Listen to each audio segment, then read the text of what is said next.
Hello, everybody. Sorry about that. We had some technical difficulties. Clancy's a bastard. We got it fixed, though. Adam saved the day.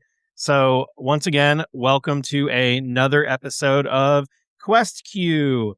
You might have noticed last time it was called Q Quest. We had to switch it up. It sounded so good in the first episode. We decided to publish this as a podcast as well. And then we found out there's a podcast from like a decade ago where someone did like 8 episodes or something and called it Q Quest apparently, and so now we're Quest Q. So it's just gonna be Quest Q from here on out. But thank you so much for tuning in. Once again, I am Jeremy. I'm the DM. We're just gonna send everyone around, introduce themselves, introduce their character, and then we're going to continue chapter 2 of the Sinister Secret of Saltmarsh. So let's just go around the table. Everyone tell us who you are playing. We'll start with Gerundu. Hi everybody, I'm Gerundu. You can find me all over the Majestic Goose Network. I am playing Howard Howie Does It. I am a Black Dragonborn monk. All right, we'll go to Sash.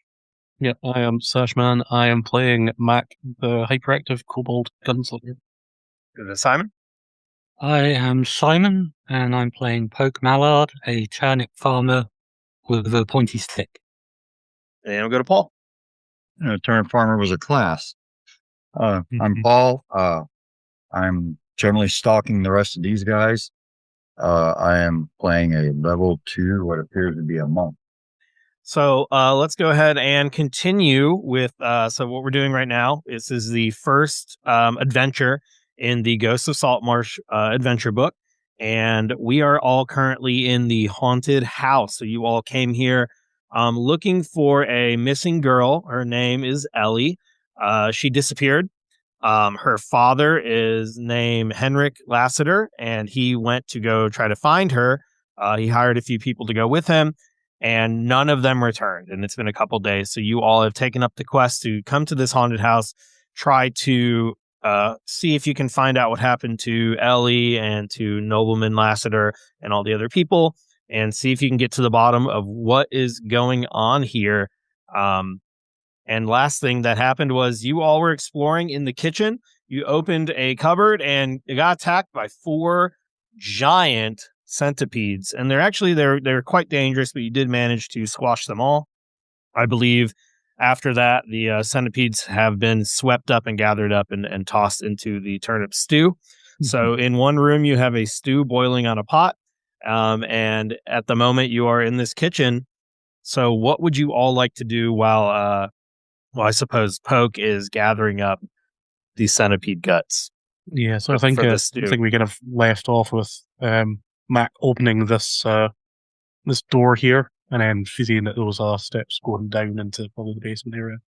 Yeah, when you open the door, what you found in here, it's kind of like a storage closet. There's different canned food, a lot of rotting food, a lot of things that are supposed to be non-perishables, but that usually doesn't mean like 300 years or whatever. So yeah, you open this door and you see a staircase descending down into what you would assume is the basement. And then of course, behind you all in this kitchen was another stair set, because everyone has stairs in their kitchen, going up to the second level. So at this point in time, you have 2 options, stairs going down, stairs going up, or the rest of the main floor that you still haven't explored.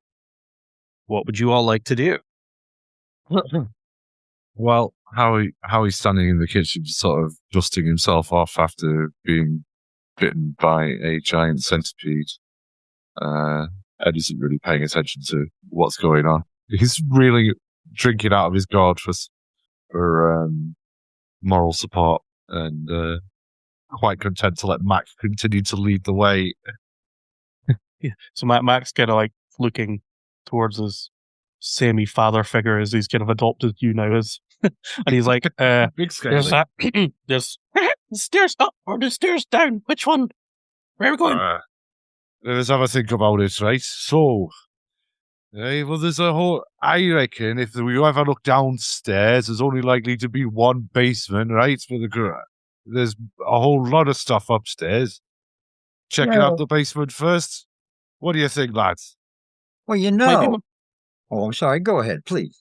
There may be more food downstairs. That's true. Well, that may be true, but there may also be a whole lot more stuff and food and stuff upstairs, too. I mean, I'm not sure how many people eat food in the basement. I mean, I'm not much one for making plans, but I think we're going to be systematic about it. We might as well just check out the way down from this room and then come back up and finish off the rest of this floor and then go upstairs after that. Well, that's true, but you think would the little girl have gone down here? I don't know. Dark, Maybe. scary place? Maybe not off her own volition, but then doesn't mean she wasn't dragged down there. Yeah. Well, what you might be sensing is that the Callum is starting to, after the centipede attack, he's like going, okay, maybe there are ghosts, and maybe ghosts might hang out in the basement with other things that we hear about. So he's a little trepidatious about it, I guess. All I know is when you go into houses, if you're looking for bad stuff, it tends to be either in the basement or in the attic. Well, that sure is true. I'll tell you what, I will do whatever the rest of y'all want to do. Right, fuck it. Go on then, Mac. Go have a look in the basement. Mac just takes off. Did we actually did we find out if it was just a two-story house, or did we know if it was like the stuff in an attic as well? I think the picture we saw already showed it being 2 floors, didn't it? But, yeah, it only looked like 2 above ground floors as far as you can tell. Yeah. It might have a small attic, like crawl space type deal. So Mac's gonna just book it down the stairs. Yeah, Mac, I was gonna say, when you open this door, even for you, the food in here smells a little too rancid. It is like I said, the quote unquote non-perishables are quite perished. They are rotting. The cans are rusted. There's parts that have been like bags of flour that have long been completely just engulfed in mold, and then this tiny bit of moisture has sprouted into some sort of living organism. It is pretty gross. But yeah, I will say, Mac, why don't you make a perception check for me? Ooh, this is one of his favorite things to do. 14, that's not bad, actually. 14 isn't bad. You smell a particular smell coming from downstairs. It's reminiscent of food, but it doesn't smell like good food. It smells like what humans would certainly think is extremely spoiled. For a kobold like Mac, maybe on the precipice of still edible. You smell meat, though. You smell some sort of meat coming down from there. Seems a little old. It doesn't seem like it's well kept meat, but there's meat. Sammy Tasties downstairs. You should go down. Mac, you're running down the stairs. Is anyone else staying in this kitchen area? Or that's a good thing to do in a haunted house. Split up, probably. Well, does he have light? Well, kobolds can see in the dark, right? Yeah, that's another thing. Everything is quite dark. I know we have, just to kind of like, if anyone forgot, I know it's been a long week. We have 2 light sources going on right now. We have a handheld torch that I believe someone was holding on to. Was it Poke? You're currently holding on to what was going on? Someone was holding a regular torch, and someone had a turnip that had been turned to a jack-o'-lantern. I've got the jack-o'-lantern to scare away the ghosts. I think there was a mage hand involved. Yeah, and then Howie, did you have the standard torch? Or I didn't Callum pick it? I think it was Callum. Yeah. All right, so Callum has the standard torch, and then Callum, you were also using mage hand to help hold the lantern torch. Is that what was going on? The jack-o'-lantern? Oh no! All I know is I had 1 torch, and there was mage hand was holding it up. Yeah. Okay, and then Poke is holding this jack-o'-lantern made out of the turnip. So wonderful. So there is some light. It adds to the spooky ambiance. Mac, you just sprint down the stairs. Everybody else, are we following, or what do we want to do before I switch? I just don't want to switch over to that map unless we're all ready. Howie Poke is going to yell after Kobold, saying, "Oi, oi! Don't go down there without this." Hold up the turnip and start following him, because no, Mac's in like two got minds. to scare away the ghosts down there too. There's like smelly meat, but then there's also a fresh turnip there, and he's like, What about the stew? Yeah, Howie's definitely. I think the stew will be fine. It's on a low simmer in that room. There's nothing to worry about. Well, that works just fine. Then let's get going. The house is already fucked anyway. It's not like anybody's gonna come after us if it burns down. All right, Mac, wait for me. Yeah. Holy smack balls! I mean, Yeah. So you come down the stairwell, and you're running down there, and that smell gets stronger and stronger. And what you actually find as soon as you get down the stairs, you turn, you look to your right, you find yourself in it's kind of like a wine cellar type area. But you were absolutely greeted by a scene of gruesome proportions. There are bodies piled up in the center of the room, hacked to pieces. The blood all over the place. Even from where you're standing, you can see at least 3 or 4 faces, unless you dig through it and try to really tell how many bodies are here. It's like they're mangled. They're not all in one piece. But what you see is a dark, besides your torches, unlit wine cellar. If you were to hold up your torch and look around the room, you can see a couple bottles here or there still sitting on these shelves. There are shelves surrounding all sides of the room. There's 2 small little tables that are there. With no stools next to them or anything. And yeah, in the middle, you see bodies stacked up. And you can tell there's I'm not even going to make a check for it. Just immediately, you can see these bodies have been dragged and set into this pile. But the blood stains look in such a way that it seems like they were killed in this room. It's not like you saw blood stains coming down the stairs, and it's not necessarily blood stains being dragged. So it looks like maybe some sort of fight went down, and then the bodies were, for some reason, piled up. What would you like to do, Mac? I know Mac's this is definitely the source of the smell. Yeah, he kind of gets down on his knees and he checks to see if the blood is fresh or not. Yeah, do a investigation check for me. D20. Okay, 16. 16 is good. Yeah, you're squatting down. It's fresh enough that there are parts of the puddles that are still wet. It's not fresh like today, but if you reach down where to touch it, it's enough to where it can stain your fingers a little bit. You would think a couple days, somewhat recently in the last week. And it smells really bad. I mean, the bodies have just slightly started to be kind of eaten away. If you really look, you can just see the little squirming bugs in it, starting to eat these things away, fleas and maggots and things like that. But they are in the process of starting to decompose. It's very gross, but they've certainly not been here for months or years. So Mac's gonna just kind of go back to the bottom of the stairs and goes, "No many tasties here. No tasties." No bugger me, it's like a butcher's dustbin in here. Do you think these are the the guard that was sent to investigate? Yeah, I reckon we found the platoon of guards, eh? Do we have a description of any of them? Yeah, Poke, why don't you make you can choose either an investigation or a history check with advantage because you live in this town, or at least close enough that you go there frequently, to see if you can recognize these as some of those guards' uniforms. Remind me how advantage works. You just roll twice and take the better result. Okay. I don't have either of those skills, so it'd just be a straight D20, right? Yep.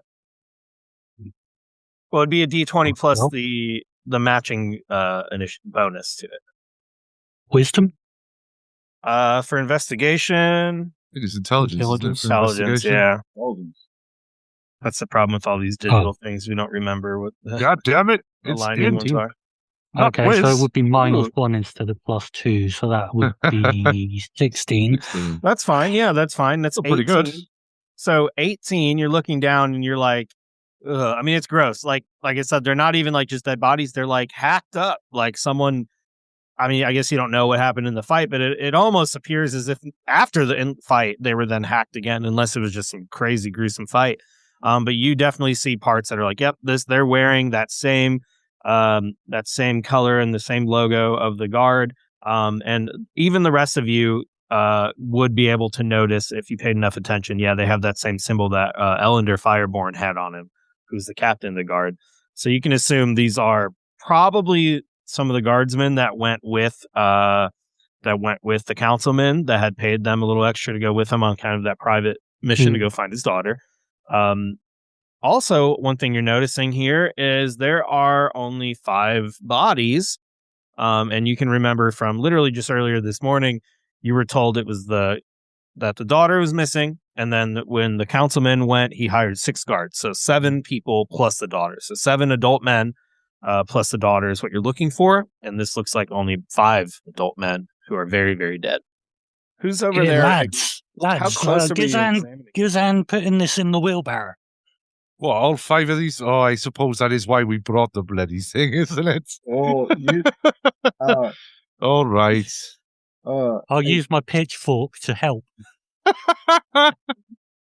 So, Poke, you're gonna poke this thing with a pitchfork, and I mean, I'm going you to don't have scoop it up and like take bits and put them in the wheelbarrow for We did say we were going to. resurrection. We did say we were going to try and bring them back.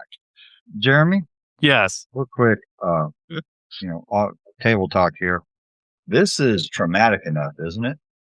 It's definitely pretty gross. To make it more gross, the moment he starts to disturb the bodies with his pitchfork, they're going to start. You see some movement, and then they start to shake and shake and shake, and then you see swarms of grubs start to erupt from each body. And we're actually going to roll initiative already. Nice. Immediately, you are assaulted by 2 swarms of rot grubs that launch out of here. So as you're poking at it, yeah, these rock grubs swarm. Did those appear on the map for everybody? Yields. Oh, okay. The delay between this and Twitch was confusing me. So yeah, suddenly 2 whole swarms of rock grubs have come through. So we're gonna go through and try to add initiative here. Mac, is that your initiative of 12? Well, yeah. All right. Poke, what did you get? 12. 12 for Poke as well. Who has the higher dexterity? Almost certainly. Me. Mac. Yeah. My dex Plus is 4. 13, so +4. Okay, so I'm just going to put Mac into 13 then, so he's a little faster. And Callum, what'd you get? Ooh, a 22. Pretty good. Ay. Ay. And then I'll go ahead and roll for the swarms of rock grubs, which I think... Notoriously dexterous maggots.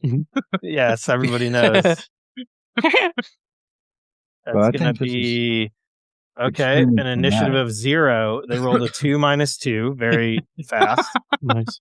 And a 1. Oh my gosh. So between the two of them, you have a 1 and a 2. It's hilarious. I'm just going to have them both One go of on the us moving same. backwards through time. I noticed Yeah. we're not appearing in initiative turn order. Other 3 characters. Huh. Okay. Let me see. Mac got we're going to say Mac's at 13, Poke's at 12, Callum's at 22. And then I will sort by order. So descending. All right. So that should work. All right. We're going to start with Callum. Callum, you're at a 22. I know I asked you this last time. Is it Callum or Calum? Sorry. Depends on how traumatic this is. Okay. Okay. It's pretty I'm- traumatic. I mean, I don't know. A pile of bodies, and they are, this guy is coming from a monastery, right? So this is like horrific, terrifying. Yeah, they're like eviscerated. Like they're like gross. It's not finding a pile of dead bodies that are 3 days old is already really bad, probably, but they're literally hacked up. I mean, it's so gory and gruesome. All right. Well, if that's the case, Mage Hand drops, Torch drops. Oh, did we just get raided or something? We just went up by like 10 people. Oh, my goodness. Hello. Hello, welcome. All right, so you said you're gonna drop the torch. So the mage hand that's holding the torch suddenly Just goes man, out and the torch just falls to the ground. There's definitely a shift in the shadows in the room. It's still kind of burning. It's not just going to go out immediately, but it's laying on the ground, burning and not providing nearly as much light, making these giant maggots seem all the more deadly. okay. And I'm going to cast a spell called Eldritch Blast at one of these guys here. Is give me a second here. So, yeah. Where's mine? Sorry, I had this all organized just a minute ago. There it is. 1d5. So, Oh, the maggots aren't showing up on the Twitch. Yeah, I don't understand why.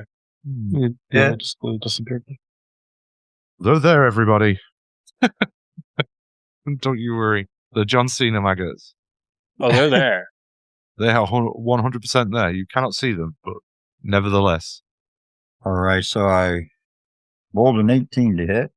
Yeah, it's weird it's not showing anyone moving as well. I don't understand that. Oh, yeah. If Adam's in as a player, it should just automatically show him on the map. How strange.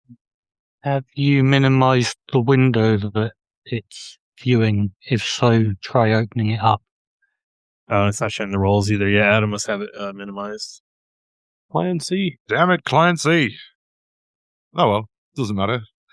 This Yeah, is there we go. this is why I attempted to run it today so that we could. There we go. Now it's updated, so it can be more smooth. But obviously, you saw what a disaster that was. So don't be too harsh on Adam. He's trying his best. Best is just terrible. All right, Cal. I'm sorry about that. You said you're going in. You rolled an 18. So yeah, you these swarming rot grubs. Delicious. Don't let Matt. Well, Mac's already seen them, but Mac's going to eat them all up if you're not quick. Well, I lost it. you. And yeah, something visibly came. I just freaked out because of whatever. And yeah, so I rolled an 18 to hit with an Eldritch Blast. Okay, so our monk casts Eldritch Blast. Interesting development. Hey, which bloody monastery taught you that? Oh, you saw it in the middle of combat? Just interjecting. It's just a joke. You don't actually need to respond. Oh no, it's like how he knows that. Well, thought you were a monk as well. So he's like, "How the fuck did you do that?"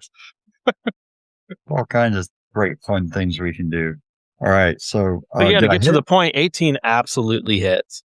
All right, and there is 8 damage. 8 damage. Okay. What kind of damage is that? It's Eldritch Blast, so that's Force, isn't it? Yeah. Yeah, force damage. All right, yeah, you cast Eldritch holy Blast. crap, this is freaking me out damage. You cast your Eldritch Blast, it powers up and shoots out, and I mean, it just evaporates like up. I mean, you probably killed 100 maggots in this one shot, and then they just seem to fill the space. And they just swarm back in and fill up the area. But yeah, I mean, it was very effective. But these swarms are still swarming. All right, I think that's let's see. How close are they? They're just a few feet away from you. They're right there around the bodies, so they're probably like 6 or 7 feet away. If you're just standing beside the stairwell. Further down that way.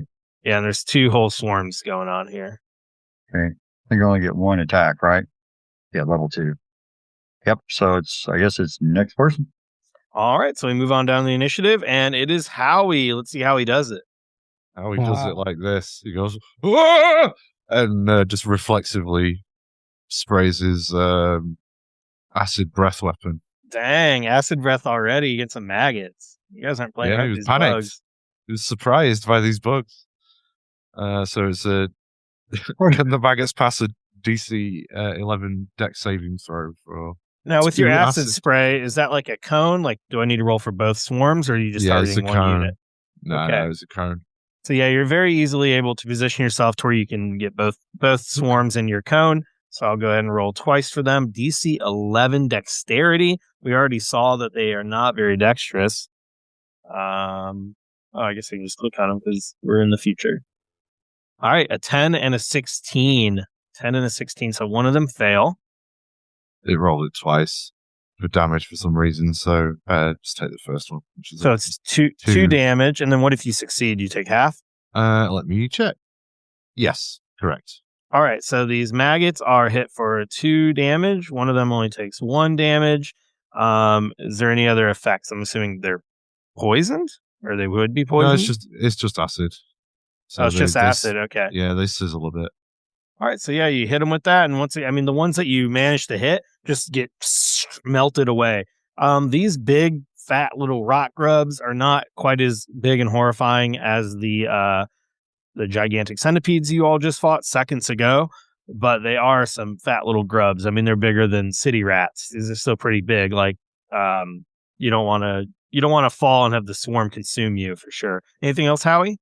Howie, just having been caught completely off guard and basically it jump scared by some maggots, is also now just it's rolling everything twice. Sorry, it's stomping on the ground trying to get you little bastards! You nearly made me drop my drink. It's just trying to stomp on the swarm of maggots that got that failed the save. And now Howie is a professional, right? So Howie's not so drunk that I need to impose disadvantage, right? No. He's a professional monk drunk. and a professional drunk. So he might be more at a disadvantage if he was fully sober, is what you're saying. Exactly. He's in the 2-beer zone where things are better. And then beyond that, it starts to go downhill. He's keeping an even keel. Okay. All right, then if Howie is done, we'll move on right into Mac. All right, Mac, our kobold gunslinger. Yeah. You got a swarm of maggots move here. forward. to... which one did you attack, Harry? The one directly opposite. Yeah, so Howie acid breath both of them, but yeah, the one Okay. one on the top of the map, closer to the back wall, has been damaged the Oh. most out of all of them. Yeah, they did an unarmed attack on that one as well. Yeah, so Yeah, that that one, moved yeah. up. All right. Well, so in that case, we'll get sneak attack if I hit it. So yeah, I'm just going to go for the one that Harry attacked. Okay. So I'll just pull out. I'm still using my crossbow. I've not decided to use my pistol yet. Okay, so you're going to stay my hand range? crossbow. Yeah. He's like fires. That's a 10 to hit. Ooh, a 10. A 10 does hit. Some of them. Alright. But some of them. Yep. Okay. So that'll be 1d6 plus 4. Alright. Boomerang this. The boomerang comes back at you. Alright, 7 plus sneak attack, 1d6. Ooh, 7 plus sneak attack. So that's 9 points of damage. 9 points of damage. All right. Yeah, you shoot this. I don't know how you do it. You manage to skewer a large portion of this swarm of grubs with your one crossbow bolt. I think it's just so big, it just like pierces through like a large portion of them. That swarm is still alive, but you can see that the majority of that swarm has been destroyed. Yeah, so Matt kind of like stands at the stairs and goes, and then just fires because he sees Harry stomping on them. And then he's going to like move up slightly and just trying to hide on the stairs. Okay. So yeah, the way the stairs are shaped, there is a part where you could hide behind and kind of get cover and then like peek around and get partial cover and all that if it came down to it. These would be some pretty crafty grubs if you need some partial cover, though. We'll see. So 20 to hide. All right, 20 to hide is pretty good. Yeah, even if we were to use the new rules, I think you need a base 15 or something, you're hidden. You're good. Just for the viewers out there, we're playing like a mix, kind of regular 5e, kind of 5.5, anything goes. It's fine. It's role playing. We're make believing in our 30s, 40s, 50s, and whatever. We're good. So we're gonna move on next in the list. So it is Poke's turn. Poke, what are you gonna do? You were the one that first witnessed these grubs erupt from these corpses. So, well, first I'm gonna have to admonish Howie. If you hadn't puked on them, we could have chucked them in the stew with all the turnips and the centipedes. In fairness, it's not puke. It's acid that's produced in a special gland in my throat. But I can see why that would still be disgusting. I'd eat it. Max got my back. Yeah, you think you guys can just get a move on? We got a bunch of dead things in here we need to kill again. Yeah, I'm going to attempt to Must be Tuesday. Stab up some grubs. yeah, go ahead and roll that stab. Roll that big old stab. Roll for stab. Roll for stab. Our 7. Next podcast. Don't steal it. TM. That ain't going to 7 hit, but I'm going to use misses. my action surge and do it again. Stabby. Go on, Poke. 16. That'll hit. So yeah, the first stab down, it all the grubs managed to dodge the different spokes of the I don't know, I forgot the word here, of your little poking stick. And Oh, that's good. and your little poking stick. But how much damage do you roll for this one? Let's see it. Ooh, 10. I got 10 damage. And are you stabbing the one that's lower or the one that's been injured the most? Or are you just going for this closest one here at the bottom? I'll go for whichever is nearest me. Okay. Yeah, so you go to the one that has been hurt the least, but yeah, you missed the first time, but then you just start stabbing rapidly and you manage to just mulch up some of these grubs. It's like a smoothie, but for Mac, probably. Is there anything else you'd like to do, Poke? No, I don't think so. All right. So then we can move right along, and that brings it to the rock grubs' turn. So the rock grubs are going to swarm in together. The ones that are attacked, that were just getting stabbed by Poke, they're going to start to turn their attention. They just erupt towards you, Poke, and they start attempting to bite at your legs. So they're going to make some bite attacks against you. And let's see how that turns out. Natural 20. Oh no. Natural 20 here. Notice it says it deals 0 damage, 1d0 damage, which is crazy to me. But you are infested now. So you Yeah. are currently infested by some grubs. They start to crawl into your boots, crawl up your leg, try to get into your pants, all that kind of stuff. And we're going to see how many grubs are now. Whoop, I just rolled that wrong.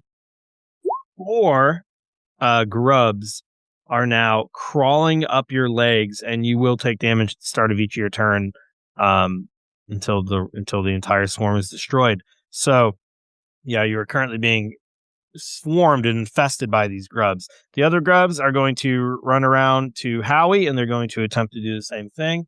Howie, they try to bite you as well, and they're going to get an 8 to hit. No. So yeah, that one, which is a much, much smaller swarm, is not able to swarm on you, Howie. Get the fuck out of my robes. That brings us back to the top. Callum, what would you like to do? You are seeing these grubs literally crawl up Pokey's legs and into his pants, and you can visibly see the distress on his face as he's being swarmed by these vicious grubs. Okay. Let's see. Because it's serving my own self-interest to keep everybody else alive as cannon fodder. Are they now? I don't think I can cast Eldritch Blast on just the grubs without like nuking my friend over here. So, Yeah, there's 2 swarms, so you could attack the ones. You could Eldritch Blast the ones that are in the north part of the room by Howie, but yeah, the ones that are going up Poke's pants, probably not a great idea to burn him with force magic. Okay, it's too hard to tell how damaged they are. There's not a lot I can do for Poke. I mean, are they on the outside? They've gone up inside him, right? Well, there's some that have crawled up his legs. There's still the main swarms are still available for attack. So there's still the 2 swarms you can attack as normal. There are just additional ones that are crawling up Poke's leg, and until the swarm is destroyed, they will continue to bother him. Okay, well then I'll just Eldritch Blast this little spot right there. Before I can... Oh wait, I wouldn't jump right in the middle of all the guts. Is that good? Or am I moving too much? No, that's fine. Yep. Every little square is only 5 feet. You have plenty of room. See, Now, the problem is every turn, though, that the ones infesting Poke are not handled, they're going to eventually start to burrow into his skin, and that's where it becomes a disease. So that could be a problem, then. There's not a ton I can do about it. See, that takes I can roll. That's 10 to hit. 10 to hit. 10 does hit. Yeah, these are just some little... I keep saying little. They're very big for grubs, but they're still just little in comparison. Right. Especially to the giant centipedes. I get my character uploaded this next week. Hit him for 6 damage. All right, 6 damage. And you're attacking the ones that are kind of closer to the southern part of the room that are attacking Poke here. So yeah. 6 damage. So yeah, you managed to start hitting some of the ones that are closest. What are you doing to kill them? You're definitely you haven't killed all of them, but you've done a pretty big dent into this swarm. You stomping, or what are you hitting them with? Oh, well, it's the Eldritch Blast that I hit him with. Okay, yeah. So you blast them with that. I don't know. With it being force damage, I don't know if it scatters them or showers us all in at this point. It seems like it's just burning them. I mean, that force energy is like, it's just anything it hits is just being burned away by the energy. Is there anything I can do to help Poke, like smack his legs? Is that also? That'd probably be an action too, because we're only talking about 6 seconds, right? Yeah, you can use a bonus action if you wanted to just kind of try to knock out some of the grubs. Sure.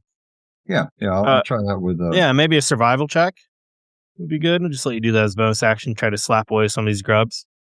Okay, survival. Okay. It's 3. 11.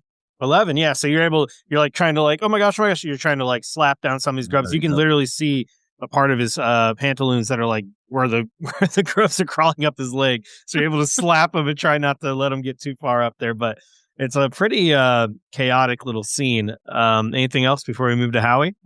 I hope he appreciates it. I had to step in a bunch of guts for it. All right, Howie, it is your turn. Most of the swarm of these 2 swarms have been eviscerated, but not all of them. And then, of course, you see Poke and Callum trying to deal with what's going on over there. Well, Howie's not really he's got his own problems with the big 2 swabs of rock grubs immediately in front of him. So he just out the corner of his eye, you could just see Callum like vigorously attacking Poke's pantaloons. Chooses not to question that and just sweeps his boat hook. Yeah, don't slap the wrong grub. Yeah, exactly. Well, how many was there? 4 or 5? And he sweeps his quarterstaff along the ground at the swarm of rock grubs he has been focusing on. So in 2 hands, I don't know why it's rolled it twice, but the one that's actually figured in 2-handed damage is a 14 and then 9 damage. Yeah, maybe it shows 2-handed and single-handed, maybe? It I don't does, but then it also rolled just... Oh, that was... First one's your hit, and the second one is which way you're doing it. Either one hand. Yeah, no, but it said... what was that? It just rolled damage. Okay, so the first time it just rolled damage, and then the second time it actually rolled to hit and the damage. So yeah, okay. Oh, okay. Well, regardless, they both hit. So yeah, you hit these grubs, and the damage is enough to kill this one swarm. What's that look like?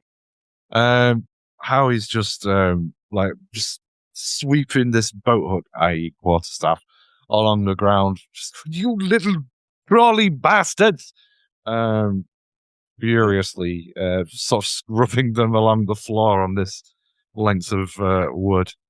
Yeah, the way you kill them is not nearly as clean as the Eldritch Blast. The Eldritch Blast doesn't leave much as evidence. Yours is just squishing them onto these smushing them, nasty, dusty, bloody ground. All right, you're able to completely squash that entire swarm. Anything else? Do you have any additional attacks here at level 2? Yes, being a good old-fashioned monkey boy, I will also have an unarmed strike at the remaining swarm of rock grubs. See that? Just rolled it the once that time, so it's a 15 to hit and 4 bludgeoning damages. He just takes a sidestep out at this other swarm of rock grubs in frustration. You dirty little things. I thought you were slapping them on the ground. That is perfect. That's exactly what you needed. So you're able to actually kill this second swarm as well. So all of the grubs have been killed, except for there's just a few that they're still dealing with over near Poke. I think that situation's been addressed quickly enough that Poke, between you and Callum, you can kind of shake off some of the remaining grubs, but you are not terribly in danger anymore, though it's probably a little gross. You can just feel a grub crawling here or there. But yeah, the combat has ended. So suddenly this calmness has returned to the room. Howie and Callum, you look down and realize like you're basically standing in the corpses. You've been stomping, not necessarily stomping on them too much, but like your feet are covered in blood. There's a lot of grossness going on when they swarmed and you kind of ran forward and started smashing them. You've destroyed what little evidence might have remained as to just, how the bodies were dragged and the positioning of them. Not that there was much evidence to begin with. But you're all just like a little bit gruesome as you look down. It kind of seems like Poke got the short or the not the short end of the stick, the better side, because you just got a couple grubs. Both of you have nasty corpse blood all over your feet. There's a gently sizzling pool of acid against the wall as well. Yeah, but this calmness returns to the room, and you're finally able to like, okay, the grubs are taken care of, and there's just this silence, and you can finally kind of take a look around. Is there anything you want to do in this room now that the silence is returned? I know you were all originally trying to start turning the bodies, see if you can load them up and bring them upstairs. Oh no, I'm standing on Terry's face. Oh. That's a tragedy, that. I know him from the pub. He owed me 5 silver. Oh my God, are you kidding me? What kind of people am I around? I'm going to cast Mage Armor. Okay. It's a cantrip, so it's at will. Or it's a first level spell, but it's at will for the whatever it is I'm doing here. And then I'm going to cast Prestidigitation. I'm going to back out of this pile of loveliness and kind of get all the muck and other just junk off of me. Okay, so you're just cleaning this gore off of your feet? Yeah, making sure there's no maggots on me, and maybe I'll go ahead and Prestidigitate with Poke as well to make sure no extra little maggots floating around on him. While you're doing this, why don't you, Callum, why don't you make an investigation check? Alrighty, buddy. Or let's do it a perception, because it wasn't intentional. Just see if you notice something. Actually, that's a pipe in the right window here. Oh, 22. 22, yeah. As you're cleaning your own feet, just looking at the floor and using the torchlight that you had that's kind of laying on the ground now, burning there on the side. You're looking down and you notice like, okay, your feet are clean. You got that under control. Poke seems to be under control with the maggots. But that brings to attention some markings on the ground as you're looking down. And you notice there are, you can see the way that these bodies were dragged. It seems like some sort of battle happened down here. It didn't seem like it must have been something much larger than a maggot, based on what you just saw, and certainly much even larger than the centipedes were. And then you notice not only were these bodies dragged to this central point in the room, but there seems to be some footprints in this blood. And these footprints go south in the room right up to this fireplace hearth. There's this fireplace hearth right up against the wall, and it seems as if the footprints lead directly to it. Okay, I'm going to not tell anybody, cast prestidigitation, tell everybody we're done here. Let's sleep. No. I'm telling you this mage hand to go and pick up the torch. And kind of bring it over, and I'll call everybody else over and I'll say, you all might want to come take a look at all this down here. Yeah, and sure enough, there are bloody, like as if someone dragged the bodies and didn't check their feet all the way, and you can see there are boot prints leading right to that fireplace. And maybe dropping your torch helped because the light source is closer to the ground, and that you're able to see these that you didn't all notice initially. But now that Callum is bringing special attention to it, you can all see this pretty clearly. There's definitely a direct trail leading to this fireplace. They must have burned themselves. They just willingly walked straight into the fireplace. Now that Howie's attention's been directed to that, he attempts to pick his way around the pile of corpses, but fails and just stumbles right through the middle, and he's like knee deep. Come on, man. Come on. I tried. What do you want me to do? I lost my footing. Dude, Poke is going to continue trying to shovel these body parts up. He's got a job to do. We'll sort them out with a funeral afterwards. Let's have a look at what's going on in this fireplace. Poke, you might want to think back. Did you see any footprints or anything in that other fireplace? I don't think I did. Oh. I'll go have a look. See if they've been checking on our dinner. Yeah, you don't remember seeing any. Sure. All right, I'll take this shovel load here. Take that out to the car. I'll go and check on the turnip stew. I'm thinking, why don't you just hang out over here with us a bit? Because you're pretty good with you're using the pitchfork. Yeah. This one. Yeah, you're pretty good with that pitchfork and all. We might need you because I have a feeling that the little one over here is going to be darting off again. And you held yourself pretty well in that last fight. Pitchfork's the word. Much less memorable than poking stick. Pokey thing. Pokey thing. The poke stick. Poke stick. I'm going to hit it with a poke stick. You ever been frog gigging? Frog gigging? Frog gigging, yeah. Is that like... You go out there in the swamps, you stand there about knee deep in the water there with a little spear, like a little trident. And then you wait for the frogs to come up, and you go, you get frog gigging. Sounds like a coward's noodling. All right, so for the podcast, can you put his better Southern accent than mine in there? We've got a whole one dedicated to it. And I live over Shitty Cowboys, available on all your pod feeds. That's right. Season 2 coming soon. Sorry, Adam. Now you're locked in. Anyways, so what would you all like to do? I know you walked over there, Callum, and are you just directing the rest to it, or what's your plan?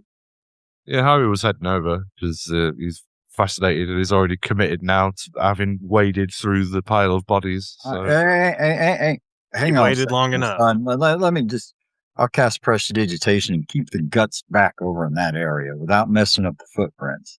Very clean man. Oh, thank you very much. Much obliged. Yeah. Can you do anything about my piles? Your piles? Never mind. What exactly a pile? We'll discuss that later. Look past his shoulder going. Is that one of his piles over there? Did you do all this? I think you need the cleric spell Cure Piles. Lesser restoration. Mac's kind of getting bored. He's just kind of like waiting for people to do things. So he's actually wandering over to Poke, and he's going to like not pickpocket as such, but he's going to like start picking off dead maggot things off him. He's grooming him like a chimp. Oh, Basically. Oh, it's a good thing I ain't put my trousers back on. Yeah. So sleight of hand and maggots out of your pockets and stuff. Folks gonna come out here looking cleaner than he did. I when he- ain't got any pockets. I had to take my trousers off to get You've maggots got one off. pocket. You've got one pocket in this. You're just picking Oh, them off my That's legs. nature's pocket. You don't need to sleight of hand that.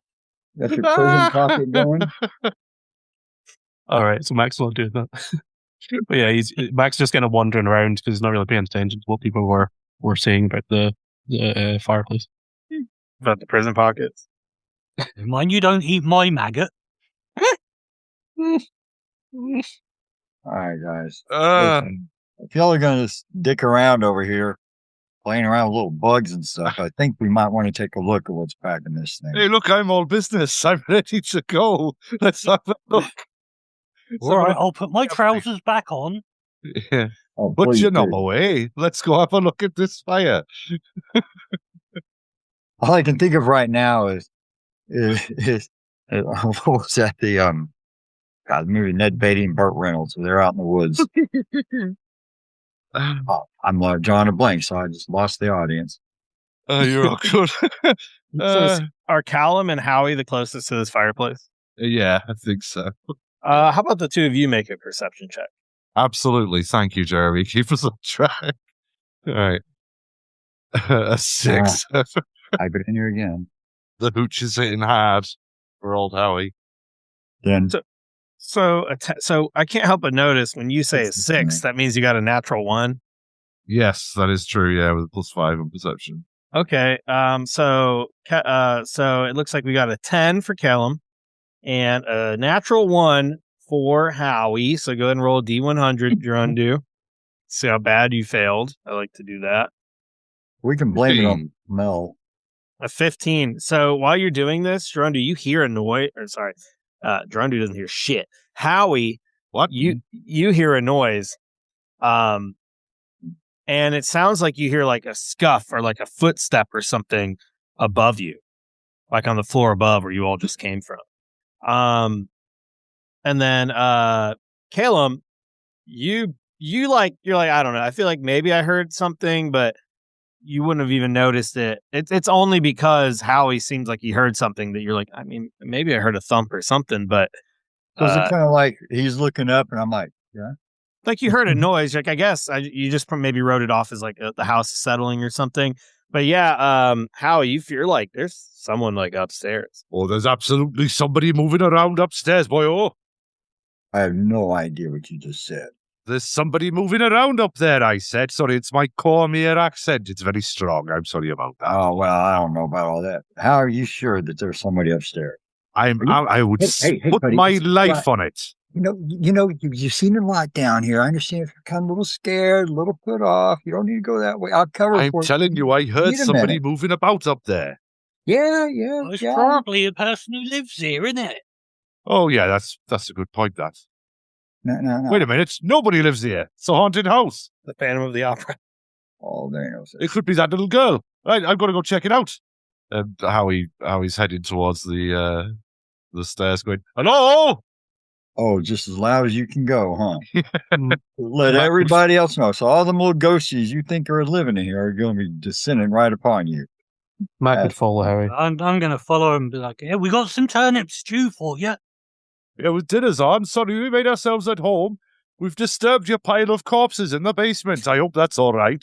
All right, so yeah, Howie and Poke, you're turning around, you're heading back towards the stairs. You're all yelling and talking about turnip stew and everything. What are the rest of you doing, Mac and Callum? Mac was following Harry. Well, I can't let all the rest of the party members go without me. Okay, so you follow. You start to turn around and head back up the stairs. Howie, if you're just gonna head straight back on up there, and you're talking, literally calling out, saying we have stew and all these kind of things, you head back up the stairs, and you now appear back in that kind of food storage area on the second or on the main floor. And yeah, you're back. You're just right back in the there. pantry. Right. Okay. Well, Howie's going to head back to where he thinks he heard the noise come from. So I am directly above, basically, wasn't it? So I guess turning and looking in the hallway, you'd assume it's somewhere in this general area. Yeah. So we're just going to have a quick look around here, and then he's going to crane his neck and sort of listen and see if he can hear any other noises. Given that he's convinced, absolutely convinced, that he heard something moving up here. Oh man! Are you still shouting and everything, or are you all just coming up here now to investigate? It's just how he sort of still goes. Be shouting, trying to make sure whoever lives here knows we're here and we got some stew for them. Just stop shouting for a second, lads. I think they would have responded now if they must have heard us if there was somebody living here. You know, right over here, Jeremy. Mm-hmm. I'll step in here, and right in this corner, I'm going to cast a minor illusion of a specter or something just hovering just right over there and kind of walk back out. Okay, So, where do you want to make the illusion at? put it right here. Oh, in the corner of the cupboard going downstairs? Okay. But I'm going to, duck in and then I'm going to kind of just walk out here. As you're all shouting, you actually will hear a response. You hear a, hello? Help! Please help! Is there anyone there? Hello? Keep calling, we'll find you. Where are you? Where are you? It does not sound like a little girl. It seems like a masculine voice. Speaking in common, a little bit muffled. Hello? Anybody? You just assume their gender. And I insinuated that all of you did, and I insinuated all reverse. of you. Reverse. But yeah, you hear a voice coming from above you. It seems like someone is like, now this voice is coming from the floor above this main floor. Right. Well, that settles that. We've got to go help the poor bugger. Howie's going to head up the stairs, I guess, to follow the sound. Okay, yeah, Howie, you can start going up there. We're on a mission of mercy, lads. What about the rest of you? You staying down here, or No, I'm going up. We're adults. We can be on different floors of the house. So Mac's We're not very joined at the smart. bloody hip, you know. Mac is obviously not very smart. So he would have wandered over to the door here, but obviously his passive perception isn't very good, so I don't even know if I'd actually see the minor illusion. I'd let you decide, DM, if Mac would be. Well, would see that. Are you going to peek back Basically, in that door? Basically, I was there and I was going to start walking towards there in front of that door. Is it might be able? Yeah, if you start, if you start walking and you looked over there, you would definitely see there's this what appears to you to be a floating specter just right there in the cupboard. I'm just gonna in the pantry. Let me just roll an intelligence. Didn't actually roll there. Roll for cognition. Yeah. 7. Max not to be found. Mac's going to book it towards the that corner there and just going to do a flying jump and try and fight the ghost thing. The newest podcast roll for cognition. So he's going to be like, and then just book it through the doors as everyone's like walking upstairs, and he's like basically just flies straight through the illusion and probably hits the wall or something. Yeah, you run up and you see this flying specter. It has these wispy, this wispy smoke-like body. It almost looks like a floating skull with skeletal hands that's just surrounded by this blue gaseous mist. And you rush towards it, like snapping at it like an alligator, and you just pass right through it. You just hit the wall. Does a minor illusion disappear when someone interacts with it, or do they just know it says here that it becomes faint to them? Yeah, so you run straight through it, and you're like pretty certain. Oh, and it doesn't move. I don't think. I think it's just static, right? Just like a cardboard cutout in the corner. Basically, the way I understand it. It's like a cat seeing like a ray of sunshine just kind of coming out. He's just like,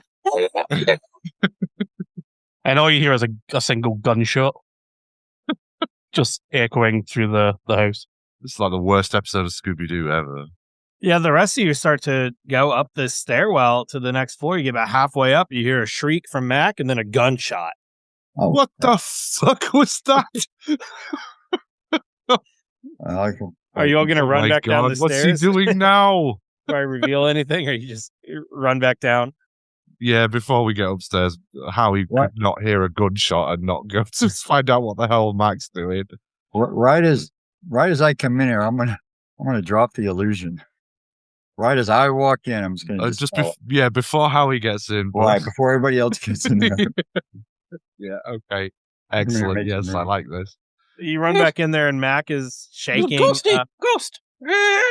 Just just kind of pistol whipping the air, and just kind of as soon as he hears somebody coming through the door, he's just kind of nervously swinging Like around somebody running the from a pistol. beam. Basically, he starts aiming the pistol towards the door because he's a Hey, ho! yeah, it was ghosty. Careful with that. Weaving it around like that, you'll have somebody's eye out. Yeah, more than that. I think I saw something too, boy, but Mm. are we still? Well, it's because you ain't got one of these. And I'll hold up the turnip jack-o'-lantern. That's right. To be fair, he hasn't been attacked by one ghost since he's lit that. Mm. Oh, There's a ghost here. Well, I believe you, Mac, but it's not there now. Better stick Mhm. close. He's just going to holster the gun and kind of look kind of pissed off, as much as a kobold could be look annoyed. Mac, all why right. don't you make Some a insight check for me? insight. Yeah, we'll see if you believe that you even saw this, or if you think it was a real It's ghost just or a trick memory of your check. own He just mind, immediately or blanks out. Insight. Is Voila. -1. I wonder, 3. No, a he 3. definitely. if you would. Definitely Mac saw a having- ghost. I mean, you saw a ghost. Mac, you saw a ghost. You shot it, and to confirm, it disappeared as soon as you shot it. Yeah. Running It's through just- it, you're you felt nothing. It was completely incorporeal. But that bullet, your bullets kill ghosts. I got it. There's a ghost. I got it. Yeah. That's That's excellent, good. Mac. That's really good. I didn't you know kinda ghosts were weak to guns, but that's kinda- really useful. Hands the pistol back into his pocket, and he's like, "Okay, let's go." All right. Well, this ain't no ice cream social. I've heard said before. So we're gonna get moving on. Something they must have in Waterdeep or something, ice cream, to get out to the swamps. Anyway, yes, back upstairs. We've got a person to rescue. All right, so yeah, you start heading back upstairs. I will say when that gunshot went off, all calls for help stopped. You no longer hear any sort of voice calling to you all. However, How loud was that? I mean, it'd be Pretty- like a regular pretty gunshot, loud. right? It's like Pretty loud. everything in the neighborhood would have heard, right? yeah, I Yeah. mean it was a gunshot, so everything definitely heard it. I don't know why it won't let me redirect attention up here. It's really strange. I'm gonna cause a party wipe. Second episode. Don't worry, any one of us could have managed that. Well, centipedes could have done it. Yeah. That's what happens when you tease a cat or you tease kobold. Yeah. Hey, Well, that was I actually did it so that because I felt that that Howie was just hearing things. I was trying to get right back to the other place. All right, so I should have directed the camera up Backfired. here. So you are now up on this second floor. So I've just pasted you all here. So if you need to get back down, your tokens will be down there. But you come up onto this second floor, and along the north wall of this area is a staircase. So obviously the staircase you see it descends back down where you just came from. And then in front of you is another stairwell that looks like at one time it led upward into an attic, you would assume. The attic looks completely caved in. And looking up into that attic, you look like none of you are real. Even Mac is not small enough necessarily to get through here comfortably. You see there are openings. There's like a dark shadow, but it looks like this part of the attic is more or less caved in. And then part of the stairs have caved in from the falling rubble. And if you were to climb these stairs, it would be possible, but it'd be like you're climbing up a broken staircase. So it's not just as simple as walking. On top of that, you see that there is a hallway that kind of descends to the south as well, and seems to continue, further into this house. So, what would you all like to do when you come up here? You have another staircase going up that's broken, and then you have another hallway going down. There's a window as well that just kind of overlooks the outside yard. Howie's going to be calling out again to try and get a response from whoever it was that was shouting before. We're coming to help you, friend. Come on, keep shouting. Where are you? Help me! Yeah, you said that. Where are you? Help! And yeah, it seems like this voice it's much quieter than you all yelling. But yeah, it does seem like it's somewhere on this floor. It doesn't sound like it's in this room. It seems like it might be kind of far away, maybe down the hallway. Certainly not on the floor above you. All right, Max, since your gun kills ghosts, Yeah. you best go ahead, seek, find him, boy. Hooks it. Max is gonna like double speed, like doing what he's told. All right, Mac, you turn around that corner. Yeah, you see the hallway continues down. Immediately you can see there on your right, on the right side of the hallway, is another window, and then you see two doorways on the left, and then the hallway continues as well. You can see all the way down. It seems to continue straight forward until you see another window at the very end of this very long hallway. All right, so he's just gonna keep kind of like going towards the doors, just what he was doing previously last week. Into those same doorway, the first door Yeah, you so come across. like starts throwing doors open as he's going. Yeah. Okay, yeah. So you're turning out, and I will say you do notice. Well, I don't know if you notice, but most of you notice that the yelling is not necessarily coming from this doorway. But if you run and you immediately see a door, and that first door, you just go ahead and swing it open. You can certainly do that. So you're going to go ahead and swing open this very first door on your left, and inside it looks like a storage room. There's a large oak chest that's standing on the far side of the room underneath a window that overlooks the outside. You also see that there are buckets to the side of it. They look very old, mildew covered, splintered even. And there are actually a pile of clothing in the corner that are kind of covered in dust. It looks like, I would say, the clothing in this room, which are in this kind of top right corner, look more new than the rest of the things in this room. They still look kind of dusty, but they don't look like they've been laying here for like 100 years old, mainly by the fact that they're not just mold. But other than that, the room appears empty, but there is that chest right there underneath the window. Mac will walk into the room, and he tends not to go to exploring too much without Harry's approval. But yeah, he's gonna like basically go to that room and wait for everyone else. Yeah, when you walk in, what are the rest of you doing? So you see Mac sprint down this hallway and then immediately grab the first door and open it and walk inside. Howie's following the same procedure that they did on the ground floor. And you still hear yelling like, "Hello, anybody?" And it's not. It seems to be coming from down this hallway. Certainly not in this room. Or no. Well, we're going. I tell you what, Mac, we'll come and clear out the rooms later. We're going to try and find where this voice is coming from first. Okay, yeah. Nice one. Good lad. Yeah. That's why he open. He sees another ghost, and just so he can nuke him. All right, Max not comes thinking. back out, and you're just going to continue down the hall. Yeah. All right, so no thoughts, only there bullets. is another door right here on your left. Now, I will say this door is not where the voice is coming from, but you are welcome to open You'd it. still open the door. Yeah, he's still. All right, so Mac, you just swing open that door, and you look inside.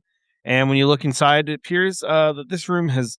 I'm sorry, I'm reading the wrong fucking thing. When you open this door, you immediately get hit with a wall of damp, moldy smell, which are a lot of the places in this house. And you also notice immediately there's mold literally growing on the ceiling in here. Seems like a lot of moisture has somehow infiltrated this far side of the room by the window. You can actually see where parts of the roof have been eaten away over time. And there are pieces of clothing and rubbish just strewn liberally all over the floor. There's a mattress in the center that looks like it has been pulled off of the bed frame and flipped down onto the ground. It has been torn into. It looks like something used a weapon or claws or something has actively shredded this mattress to pieces. There's stuffing protruding from it, and yeah, it seems like that might be the main source of this kind of really moldy smell. And once again, there's another chest below the window on the far side of the room. Mac's not smart enough, but this is Sash talking out of character, obviously. Would this fireplace be the same one that's probably connected to the one down below, just according to the maps? When you look asking the rest of the party kind of thing. Yeah, like, there's so many fireplaces in this house, and like, yeah. So there is another fireplace, but you don't necessarily know if it would be connected below. It's certainly not collected. It's certainly not connected to the big main one where the stew is being cooked. Oh no, I'm thinking about the one that's in the basement. Anyway, but they probably have some sort of a flue or something that's connected, maybe just for the exhaust. Mac will walk in and just look around and see there's nothing out, and then just keep moving down unless he gets told otherwise. We'll keep moving, and then we can always come back and clear these rooms out later. But I'll try and find that fellow first. Many tests. Yeah, we'll have tasties. Might be tasties in them. We'll have a look in a minute. Okay. As you move past this door, Mac, you come to an intersection, and you see that it splits in 4 different directions. You can see that the hallway continues ahead of you, and actually, when you're standing here, you now realize you have come up to the balcony, and you are now overlooking the main entrance room where you all first had come in to the building, and you can see down below there is indeed the front door right down there. So there's a front door straight down. You see the other stairwell, and then you see that the hallway continues in either direction. So if you were to go straight, you would just be kind of walking on this balcony that overlooks that main room where you all first entered. You can see the kind of the stairs that you'd assume right when you walked in, and then there's the hallway extending in either direction. In both directions, you see multiple doors. The voice is coming from the opposite way that Mac is currently going. Obviously. So I rolled for it. I rolled for it and let the dice decide. So to the left you see is where you kind of hear this voice, and then Mac, you immediately take a right, and there are 2 more doorways in this direction. What would you like to do? Speak else. No one else has said anything. Howie would at least come to the intersection. Yeah, Howie, you clearly hear this voice when you turn to see where Mac's doing. It's the voice is coming from behind you. But Mac is gone the opposite way. And you two are very easily able to see, like, oh, okay, here's that balcony. There's the front door. So you kind of are able to position yourself pretty easily looking over this balcony. Howie, as I've said, has convinced himself that Mac is basically like a dog. So he's bent over and he pats his knees and he goes, "Come on, Mac, this way, boy." Yeah. Okay. Let's go down towards the voice. Well, we don't want to have someone come up behind us when we're going down that way. Let's maybe quickly check these rooms first. And Mac's gonna run back, and he's like, "Mommy and Daddy are fighting. I don't know who to believe." All right then. Well, I tell you what, I'll stay here and make sure nothing comes from this way. You clear out those rooms, and then we'll head up and go get the fella. Did anybody open this door? Yeah, we opened the ones on the corridor back to the stairs we just came up. Both of those rooms have been opened. Mac does not leave any door unturned. Yeah, we haven't really gone in and thoroughly checked them out. We've just opened the doors. Howie, where have you? So you've turned and started going towards the voice, or are you just standing here in this? Yeah, he'd already turned to go towards the voice because he kind of wants to prioritize rescuing this bloke, but he's doesn't want to split off from the group, so he's just hanging back, clearing out making sure this direction's covered while Mac and Poke go check out the other rooms. Okay. Howie, you're walking and you feel the ground creak below your feet. And you realize your feet. No, below your feet. And proud feet. You feel that proud feet. And you it feels a little too soft. And then there's there's a sudden creak, and then a louder creak, and then I need you to make a dexterity saving throw. Excellent. There was a reason why I stopped in that puddle. For a quick drink. Fun times. An 8. An 8. So you step and you're like, was it you who, when you first entered last week, even looked up and saw the mold on the ceiling?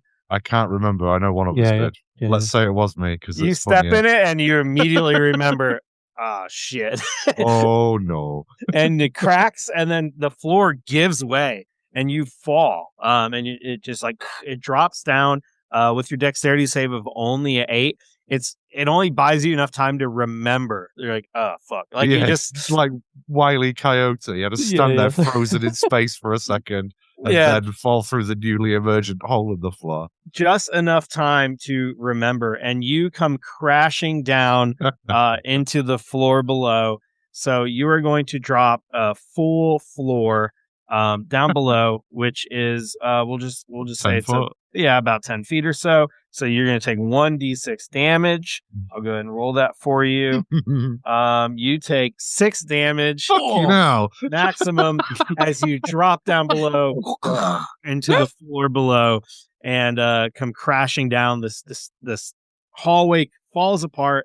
There's now like a good 8 or 9 foot gap between here and the other side of the hallway. And Howie, you're down below. Are you still conscious? Yeah. Oh yeah, easily. But that's about 40% of my health gone. So you see is Howie fine. just fall. You're Yeah. lucky it was not 10% more, because another house rule I like to do is if someone takes more than 50% health in a single attack or a single instance of damage, I like to make them roll to see if they sustain an injury. But luckily you did. So yeah, you fall straight down and you've just taken some pretty hard damage. I mean, Yeah, you're a Mac would monk. have You had to do something nice. Mac would have ignored the door and run towards where Harry went to the floor. Yeah, Mac, you run and you stop and you see like Howie's down below laying on the ground. There's pieces of wood all over the place, and he's dropped down laying on the ground.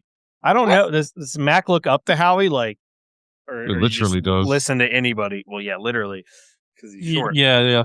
Harry basically tells Mac what to do. So like, Mac's kind of like looking down, like when you trip over your cat or you trip over your dog, and the dog's like really confused why you're on the floor. Yeah. Mac's kind of like looking in that kind of way. Oh, And he pulls like a rope out and just kind of like throws a rope at you. Doesn't like to tie it to anything. Just throws a rope at you. and a coil of rope slowly just hits Howie in the face and then Yeah. slowly coils itself back up on him. Yeah, you're laying on your back, and now a rope just hits you. It's Ow! a slight tinge of pain. And he turns around to Poke and just looks confused. I'm all right, I think. What you go and do that for? I didn't mean to. The bloody floor gave way. Well, you don't want to be putting holes in the floor, do you? Well, no, I didn't. I especially don't if I'm going to break my fucking ankle. Oh, I'm all right. I'm coming back up. This Hello? fucking rope. Just throws the coil of rope to one side. Jesus. Hello? You Yes, hear I'm his still voice coming to up. bloody rescue you, you impatient bastard.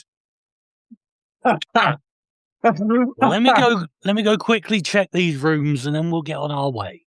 While you're doing that, I'll dust myself off and come back upstairs. Mind the gap. Okay, so you come back, you Rescue. run up that main stairwell, right? Up to the top. Yeah. So you run up to the top, and yeah, now there's a gap, like this 9-foot gap separating you from the rest of the party. But yeah, you seem to be mostly uninjured. I mean, you hurt pretty bad. It didn't feel good. You fell through a floor. It's mostly my pride. Well, that's not true. The heavy internal bleeding is also quite painful. Poke, you said you're going to go down the other way and start opening some of these other doors? Yeah, I'm just going to quickly open the doors and see what's inside. Okay, yeah, you open this first one. It turns easy. It's not locked or anything. You look inside, and it looks like this room was perhaps either a master bedroom or a large bedroom at the very least. And it looks very decayed and abandoned. Some of the floorboards are actually broken here. Like you can see, okay, if I step there, I'm going to end up looking like Howie pretty easily. And this room also has a very large fireplace. There's also a tall wardrobe against the wall. Everything else is gone. It looks like someone pulled out all the furniture from this room at one point, other than the wardrobe. Is the wardrobe closed? The wardrobe is closed, yeah. I'll go and have a quick look in the wardrobe. Okay. Spoiled Turkish delight. Are you going to? Yeah, hopefully. You can get that sweet rose flavor. Are you trying to specifically not step on anything that looks decayed on the floor? Yeah, All right, I'm going all right. to try and avoid looking like Howie. Okay. So You could never be that handsome. I apologize. Continue. Pray.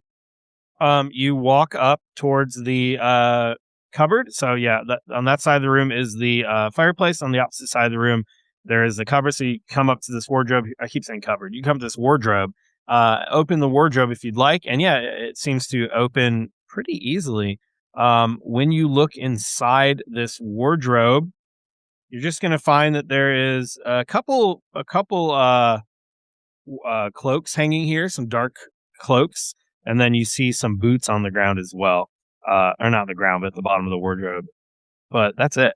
Uh, It doesn't. They actually so seem they a look little bit intact less and like mold. they'd fit me. They definitely look intact. You can go ahead and check them if you want to see that they fit you. They don't look moldy. Like I said, they look in a kind of a better condition than most of the things you've seen in this house. Do they seem like? I know this house has been abandoned for a while. This is just a flavor. This is for my benefit and for a bit of flavor. Do the boots seem like they would be like slightly old-fashioned? Like you'd be like trying to put on a pair of like platform soles from the 70s or something like that. Like not necessarily that they look like that, just that they might be comically out of style. They look like they have more wood elements to them than most modern boots do, and that they're probably not the most comfortable, but they look sturdy. So Sturdy so clogs. basically what you're saying is the boots aren't made for walking. They're not made for rocking, no, but they might be made for walking. Made for walking. I've not had a new These pair of boots- shoes in decades. All right, so are you going to try to grab any of these? Having them shoes. Yeah, see if they fit.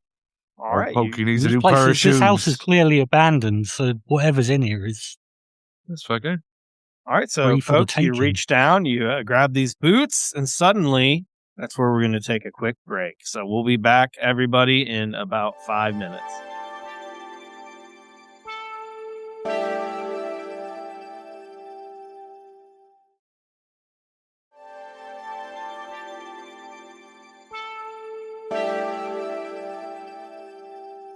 We are back. So before our quick break, Poke, you were investigating this wardrobe. You found no witches, no lions, but you did find end of Turkish Delight. But you did find a couple new cloaks, or old cloaks, new to you, and a pair of boots. So yeah, you reach down, you grab the boots, and nothing happens. You got some boots. Do they fit all right? Do you want to go ahead and start trying them on? They don't have like the size inscribed into them or anything. They look like they're not like crazy large or anything. Roll for cobbler. I mean, if they fit a bit, they're probably better than the shoes I'm wearing. Oh, then yeah, they're amazing compared to what you're wearing. Why do the shoes you wear just not fit at all? Or are they like those like knee high I'm mud just boots? I'm a peasant. They've got holes in. Yeah, these are probably really expensive compared to what you're used to having. You want to go ahead and switch these shoes on? That's brilliant. I got a new pair of boots. Yeah, you got a new pair of boots. So you put them on, and they're not the most comfortable thing ever, but they're nice. They're certainly nicer than what you're used to. And if you're not used to wearing boots that fit anyways, these are probably a solid improvement. And I'll grab the cloaks and make my way to the next room. Okay, yeah, you head back out. You have these musty cloaks. I'm assuming you try not to step on any of the damp patches on the floor. You know, we can't all be as blind as Howie. And you make your way down the hall. You know, the way you all are searching through this house before continuing, I just have to ask, are any of you named Henry David? Because you sure are thorough. I know. Oh, Golf clap. no. Golf clap. So you go into this other room, and yes, I did think about that during the break. And you Jesus, open the door. That's the best you could do. That's as good as it gets. Someone go drown me in Walden Lake. So you open this door, and you see another bedroom that at one point in time was quite probably pretty nice. Except this one is like there's just stuff everywhere, like trash all over the room, broken furniture.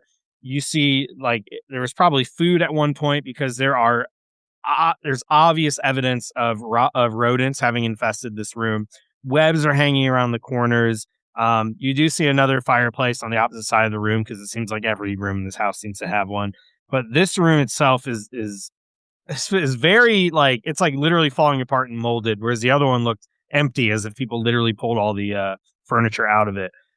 Even the floor, you look, it's like the wood is falling apart. If you were to step into this room, you feel like you'd have to be pretty lucky to not collapse down into the room below.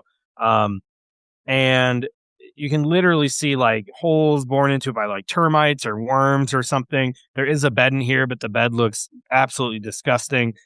And I think, Poke, you are aware enough to know like this fire pit is directly above the other room where you're currently cooking your turnip stew. Oh yeah, I've got a decent wisdom score. I'd probably recognise that's not where I want to be.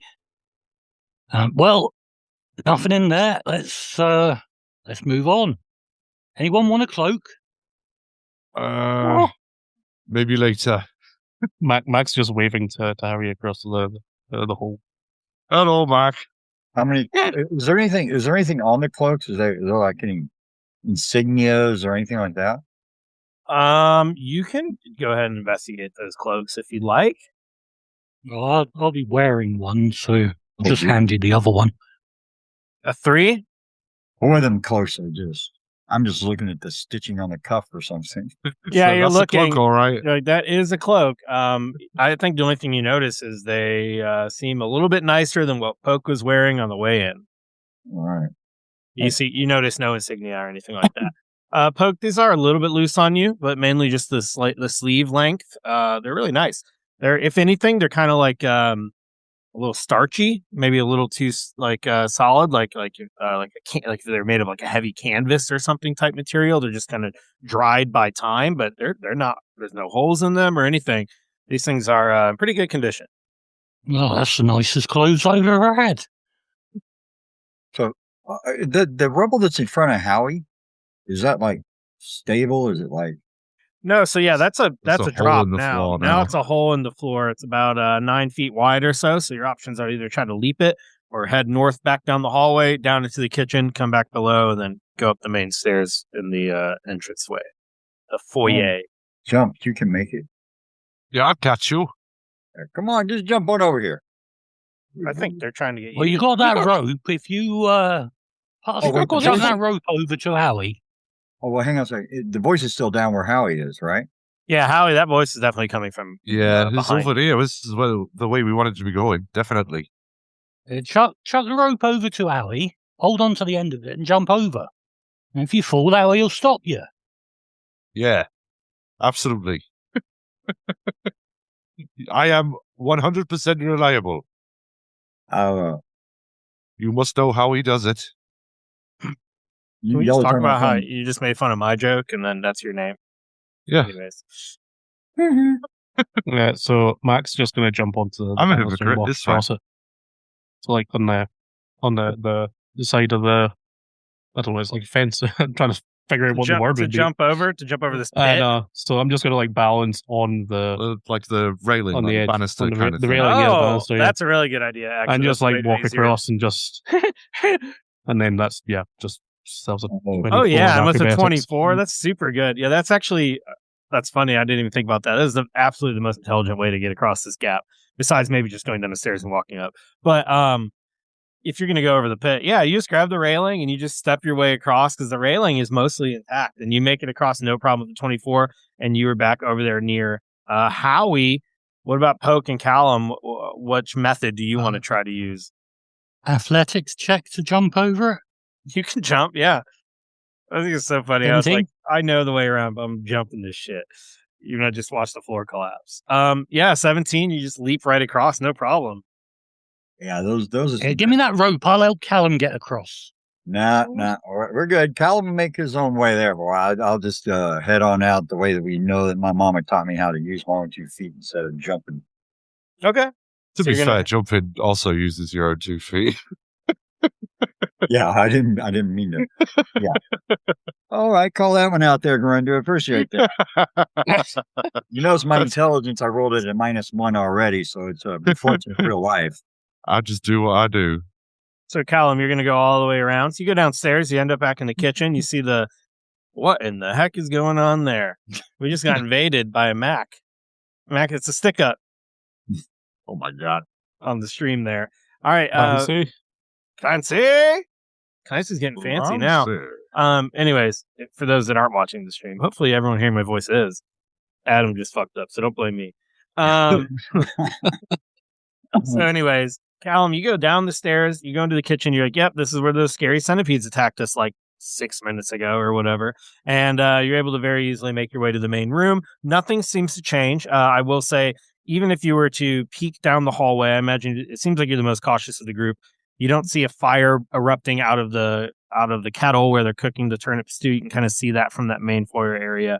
You go around the stairs, and there you see the three other people in your party just waiting there at the top of the stairs, kind of waiting for you.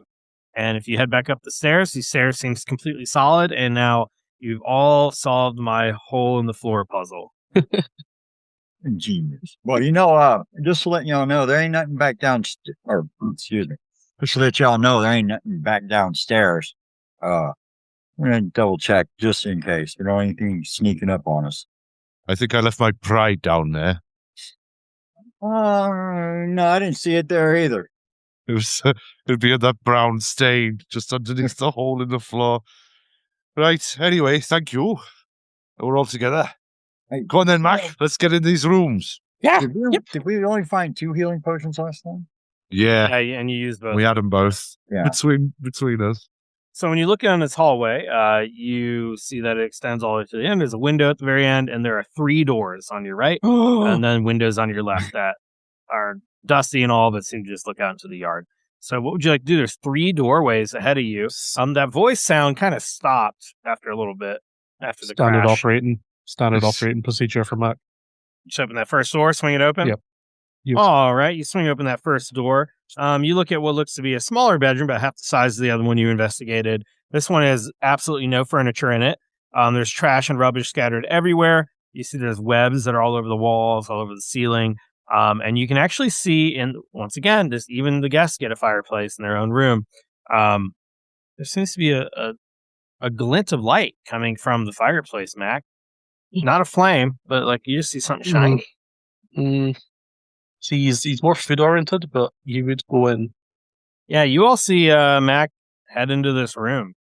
Mac, are you just going straight towards the shiny thing?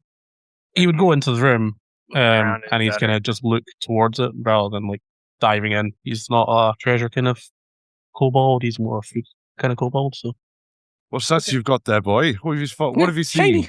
Shiny. Oh, shiny.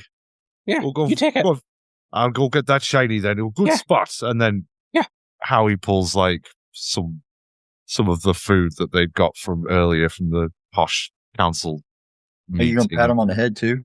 And hands it to Mac, and then he sort of ruffles him on his hat. No touch that. Oh, I'm sorry. I'm sorry, lad. Yeah, you see something shiny in the fireplace. Fireplace is completely cold, completely empty. There's just ashes and ancient charcoal in here. But there seems to be in the soot something reflecting the light of the torch.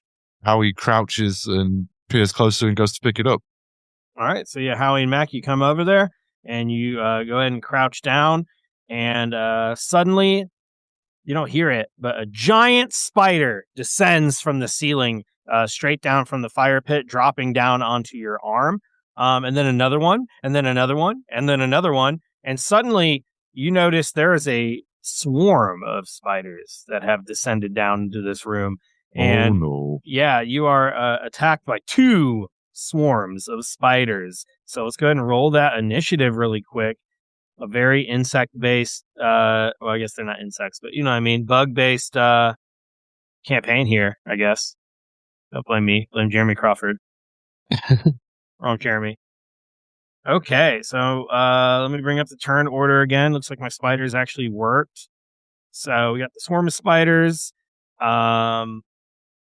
What other turns we got here? Poke got a 12. Yeah, Mac rolled a 22. Oh, it's 22. I thought it was in a... For Mac, yeah. Oh, Mac. Got it. Yeah, Mac got a 22. Mac got Howie 22. got a 20. Poke got a 17. All right. Oh, Poke got a 12 on that. 17. Howie, what'd you get? I'm sorry, 16. 20. I don't know why it's showing you 20. Or 16 maybe from last time. And then, who am I missing? Mac. And Mac, you got a... 22. 22. All right, so that should be good. Let me go ahead and put this in descending order. And Mac, that puts you at the top of the initiative. So you see Howie reach down, and then suddenly a spider drops on his hand, and another one, and you're like surrounded by 2 swarms of spiders. Mac and Howie, you're surrounded on both sides. Poke and Callum, you are currently in the hallway. What are you going to do, Mac? These are big spiders, about big as a human hand. So kind of an action, disengage. Okay. Gonna go over there. Out the door, basically, like slides past the spider, and then just points out to the other two, and then he's gonna like fire with his pistol on this one. Yeah, which is 1d6. So it's 23 to hit, 23 definitely hits these spiders. and then roll 6, 8 points of damage. 8 points. Did someone just do some fancy stuff, or is it I did automatic? by mistake. Well, I was just dicking about. It wasn't meant to actually happen in game, but It happened twice. I wanted Yep. to see what it did. That was Well- a breath weapon effect. All right, I quit. You're in charge. You're the DM now. Right. And Uh-oh. then I'm gonna move. So after a fire with the pistol makes a really loud noise, and then Mac's gonna like move farther down the hall to allow people to move past. All right, so 23 hits, and you shoot it for 8 damage. So you just shoot one of these giant spiders, and it definitely kills it. And then like some of the other ones beside it, and then there's a hole in the floor now, going to the floor below. So you shoot some of these spiders for your 8 damage. Let me make sure that works, because they are a swarm of spiders. Yeah, that's God damn, that was loud. Boy, it made me jump out of my skin. And then we move on to Howie. Howie, it's your turn. You saw Max shoot some spiders with a gun. Well, I would firstly, yeah. First of all, let's have a attack with the quarterstaff on the spiders in the doorway. Okay. Roll that. Actually, roll. No, that just It rolled rolled the damage. damage. Yeah. Yeah, let's do that again. There we go. There we go. 23 to hit. And 23 definitely hits. then 10 damage off the two-handed quarterstaff. All right. I will also do Flurry of Blows. So that's 2 unarmed attacks. That's bonus action. So a 12 and then an 11. All right. The 12 hits. The 11 does not. 12 hits. Okay, so that's refusing to show. Oh, there we go. 6 damage. All right. What is it like when you kill this first swarm of spiders? Well, as I said, it was quite similar to the maggots. So, given that these spiders have descended from the ceiling, I suppose some of them might be in midair. So, it's like Spider Pinata. How he's just thrashing with this quarterstaff, swinging it around in wide sweeping arcs, belting the spiders out of the air as they come down on their silken gossamer threads from the decaying ceiling.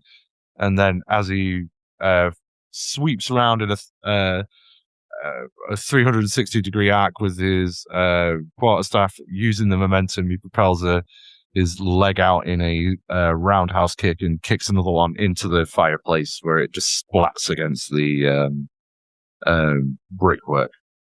Okay. Man, I would just scream, I think, if I saw a spider that big, but not Howie. Well, Howie's a black dragonborn monk who makes moonshine in the swamps. He's used to spiders and bugs and creepy crawlies. That's not how Howie does it. Exactly. Gerundu would be running. I'd be screaming like a 6-year-old girl. Ah! Gerundu, you run too. Gerundu would run too. All right, we move to Callum. Callum, it's your turn. You're still back here. You heard like a noise and then a gunshot and then some kicks and stomps and screams. And what would you like to do? What in the wide, wide world of sports is going on out there? I mean, Mac did say spiders, etc. Well, I guess I'd know that. I'm going to have to, seeing his pokes in front of me, I'm probably going to have to hold my action until I get some room. I don't know if I don't think you can pass through a 5-foot square. You can move. Yeah, Do what? you can move. Oh, I can? Wow. Then I will. Yeah, because it's friendly, so you can just.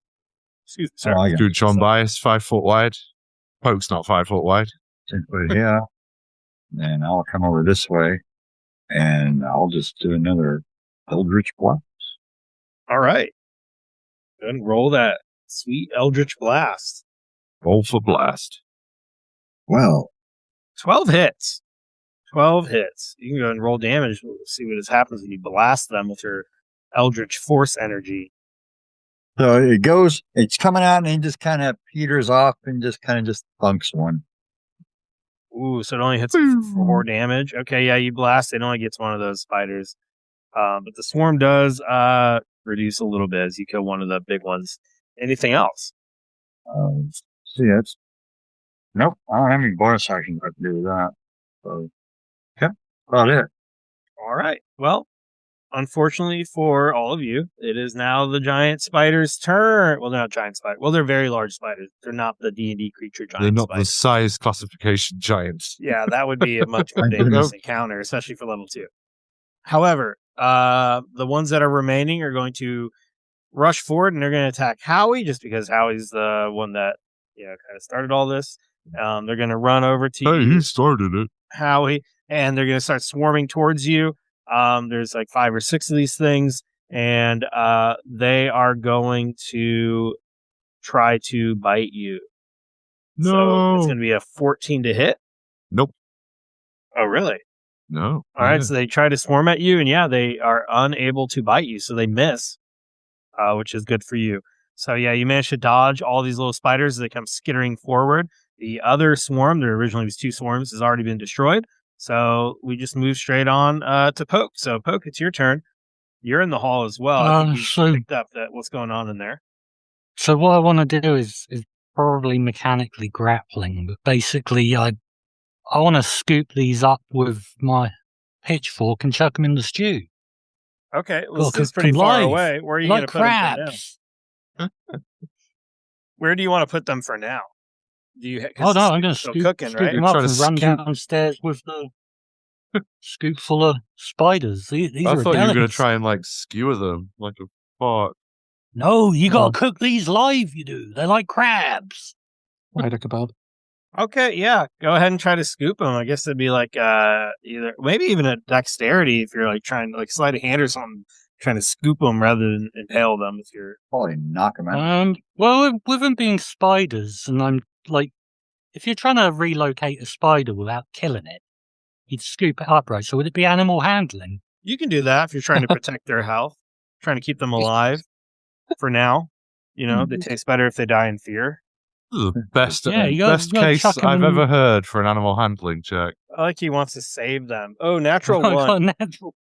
Natural 1. Go ahead and roll a D100 for me. Yes. Bad things. I love consequences. They're my favorite. 12.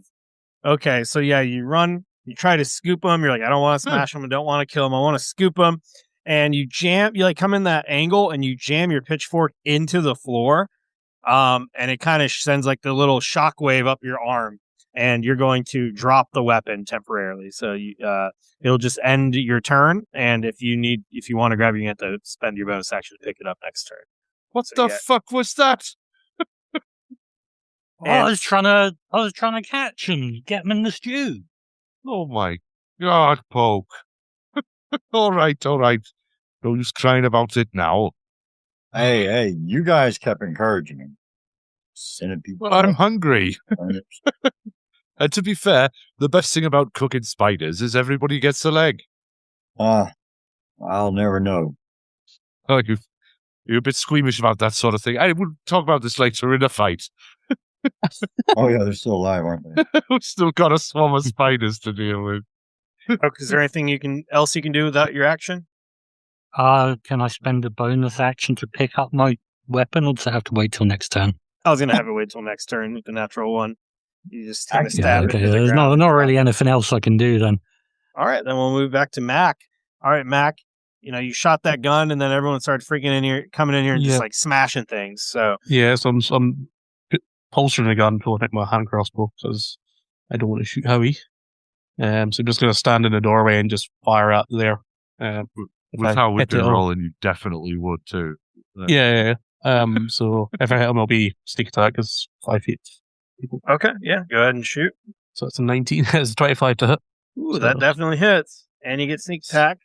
Sneak attack. So 1D. Being dyslexic. Right, first attack is 6 points of damage, and then my sneak attack is another 2.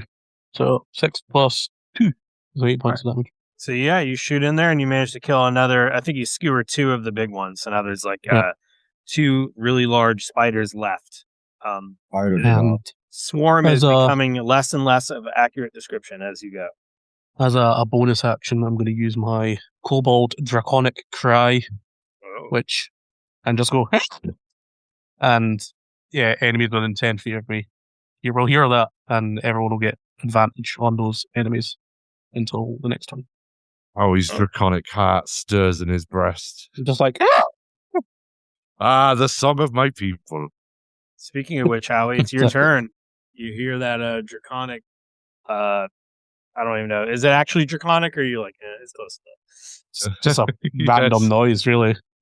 Well, something in my draconic reptilian heart was stirred by the plight of my little friend there. And yeah, brought into action with his good old fashioned quarterstaff again. Get advantage. So, yeah. I think a 22 is going to do it, right? 22 will do it. Yeah. Okay, so that's 8 damage, 8 bludgeoning damage on the old Johnny Swarmo. If it's still standing, then there will be also some fancy footwork and an unarmed strike with the old feet.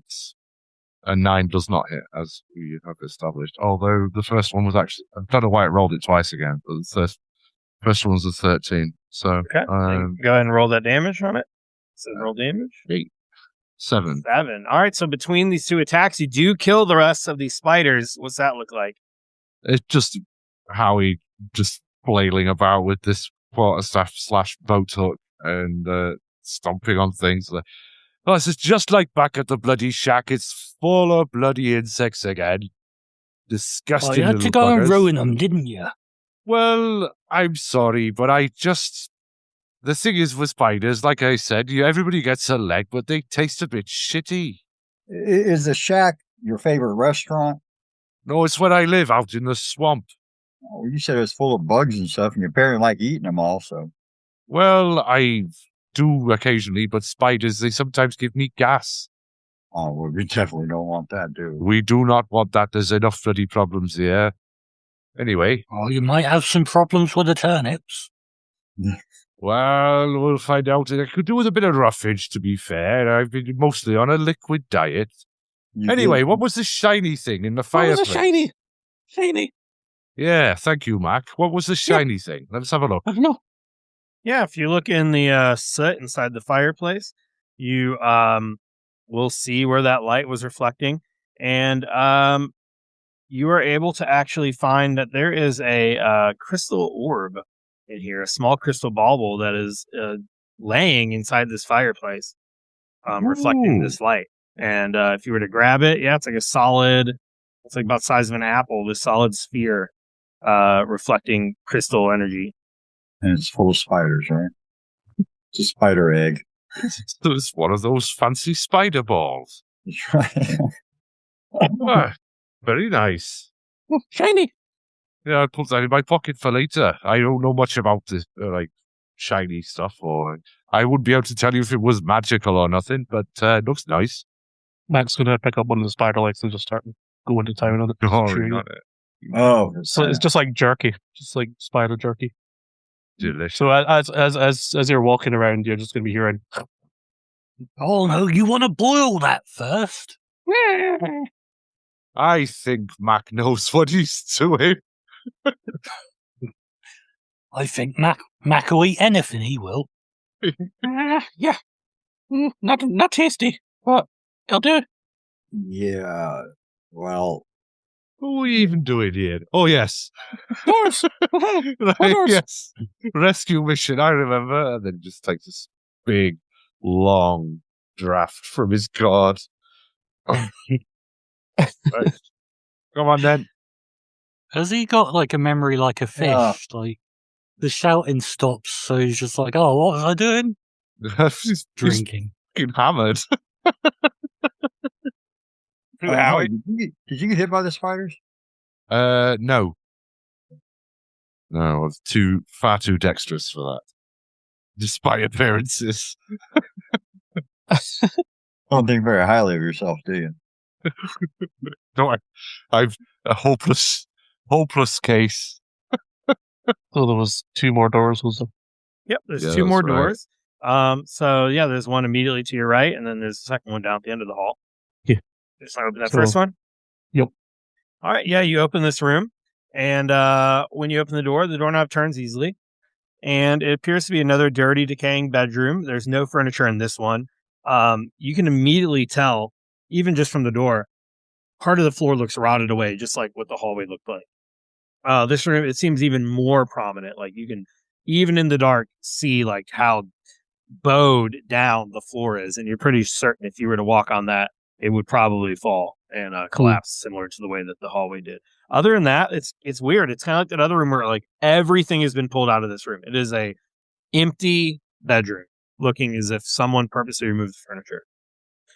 You do see in this room just another window at the side, on the far side, but other than that, you don't really see very much. Not interested. Just keep walking on. And yeah, so the rest of you see Mac kind of just peek into this room, then within seconds just turn around and head back out into the hall. And you can go ahead and test the next door. Yeah. All right. You come to this door and you turn the knob, and it's actually locked. And you hear hello, there's somebody there. Please help. Hello. And Don't just hurt kind of me. like, Mark would just start like gesturing to the door and just looking for some guidance. Like, I know. Do I unlock the door? Unless know you're if one of I- those Oh. goddamn ghosts, go away. But if you're Hearing not a the ghost, noise, I'll- please help me. Hearing the noise, I'll just go and kick the door in. All right, No. yeah, go over there and do an athletics check. You're just gonna boot it in. If I Where's was that? ever trapped in a room and fearing for my life and frightened, I do know that the most reassuring thing I could possibly hear on the other side of a locked door is Yeah, but I'm wondering if And then a giant bang. and then a giant bang as the door's getting kicked out. Yeah, Poke, you run forward into that 8. You kick it with those nice new fancy boots of yours. Oh yeah. And Breaking 'em in. you feel a boom, but the door does not crack down. But you do feel like maybe a couple more tries you could. This doesn't seem like the most sturdy door ever, but it wasn't able to bust it down from that one kick. Here, give us a hand with this. Mark just kind of gestures to the thieves' tools that he has. He's just like, Who's there? Please let me out. Please, I'm cold. I'm so hungry. I think Give us Max a hand got kicking this door in, Howie. I would, but Max got some of them thieves' tools. He's got their little nimble fingers. Let him have a go at it. If Oh, that yeah, doesn't right work, you we'll are. kick the shit out of it. looks for guidance from Pope. Right, you Just like, are. I'll move out the way. Yeah, just get ready, because if there's something on the like every other fucking room in this house, if we open the door, some bloody creepy crawlies are likely to jump out. So you get ready to back him up. just kind of Mac was confused by the whole kicking of the door and just kind of got put off his stride. Right? Well, Mac, I'm you assuming- you kick it as well. It's another boom, but it doesn't bust down with an 8. okay. I thought you were going to try and pick that up, but never mind. We'll do it in concert. See if we get this fucking thing kicked down. I'll just cast Eldritch Blast on the thing and knock it out. Yeah, we're all like going 1, 2, 3, and then the Eldritch Blast comes in. Boom. Show off. On the doorknob? This is on the door. Okay, yeah, go ahead and roll your attack. This is gonna be. Oh, I hope I don't miss. Toughness medium. Damage resistance. Complete. So plus non-natural 20. Hell yeah. A So no. non-natural 20. Okay, yeah, so you're able to finally blast and you shoot a hole into this door, and you'll hear a kind of a muffled yell coming from inside. Don't hurt me! Please! Who is it? And yeah, you didn't you blasted a hole in the door. Maybe big enough to stick your arm through if you wanted to. I mean, somebody normal looking should go and not a kobold with a gun. No. I Hello. guess I'll poke my head through. I'll let one of these Go on, other Poke. Introduce us. Poke by name, poke by nature. You all right in there? Again, of the sequence of events, to have been locked in a room, to hear maniacal laughter, to hear the door being attempted to be forced by being kicked down, and then for an Several eldritch times. blast to blow the door Yeah. open, and then someone to go, Poke by name, sir. Well, the door only has a hole. Smelly unwashed peasant just sticks his head through. Hello, You all right I've in come there? to make love to you. Oh no. I'm sorry. Well, I'm not It's scared going to about be all ghosts tender anymore. like. He's probably going, yeah, bring the ghost. I'm ready now. So yeah, I'm ready. Wait, we have got Take one for me this. now. Pokeback Mountain. You poke your head in there, Poke. And what you see in the corner, you see another room that's been mainly emptied. There is a bed in the corner of the room where it seems like it's been kind of seems like it's been busted in two. I Kind of bet. like when what is that horror movie where Johnny Depp is like 16 and he gets impaled from the ground up? It's like Friday the Oh, 13th or something. That was Kevin Bacon in one of the Friday the 13th, I think, the first one. Well, one of them, yeah, it's like it looks as if someone like took a sword to the like or something towards the middle of this bed. It's completely busted in. Mostly, only the wooden frame is intact, and you see laying on the ground is a mostly naked man. He seems to be wearing nothing but just some underwear. He has looks like a bandana tied around his head that at one point might have been a gag that maybe is able to work off a little bit. It's just like now it's like stuck over his mouth, but he's clearly yelling, and he has long white hair, kind of this palish, kind of like palish dark skin and palish dark skin. He has like a pasty dark skin, and he's going, "Oh, please get me out of here!" And he's like moving around, and he's literally chained to the bed. So there is his Jeez. arms are tied behind his back. He has Just a like chain GooseCon. collar around his neck, and then like the chain is going to the bed, and he's laying there on the ground, unable to really move much, like on this short leash. And it seems like he's managed to work the gag off a little bit, and he's literally calling for you to help him. Well, I'm sorry. I think I'm in the wrong I'm game. not Y'all normally said one to Dungeons judge, and but- Dragons. Did you mean this kind of a dungeon? Yeah, dungeons and this. This is I'm BDSM. not normally one to judge, but there's something gone wrong in your bedroom shenanigans here. Or has it gone wrong? Help me! Yeah, Oh, it's please. gone very right. Please, you, and he's like wriggling. He's like, you see his shoulders moving, like he wants to raise his arm to gesture you in, but he can't. He's thumping on the ground. As he struggles, the like wooden bed frame's like thumping against the ground as he inches it and moves it around. And then you also can see, even with just a tiny bit of light that's coming through the windows in here, and then from your torch kind of going through the hole, you can see the floor in here is warped as well. Where most of it probably looks pretty dangerous to walk on. Well, I suppose we better get you out of here. Give us a second. I'll see if I can get this bed smashed up. Why don't we ask him why he's here, who he is, that kind of stuff where we let go.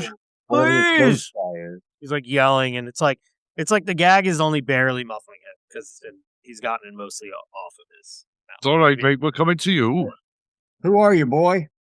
What? I'm Ned. I'm Ned. Ned. Ned. I'm gonna kind of carefully try and traverse the room to where the bed he's chained to is. Okay. Yeah. So Yeah. you're gonna reach in and open the door from the inside. Just unlock it through the hole. Yeah. Yeah. That is easy Well, enough. if not, I'll just keep kicking it until it kicks in. Yeah, I shouldn't think it would take too much more.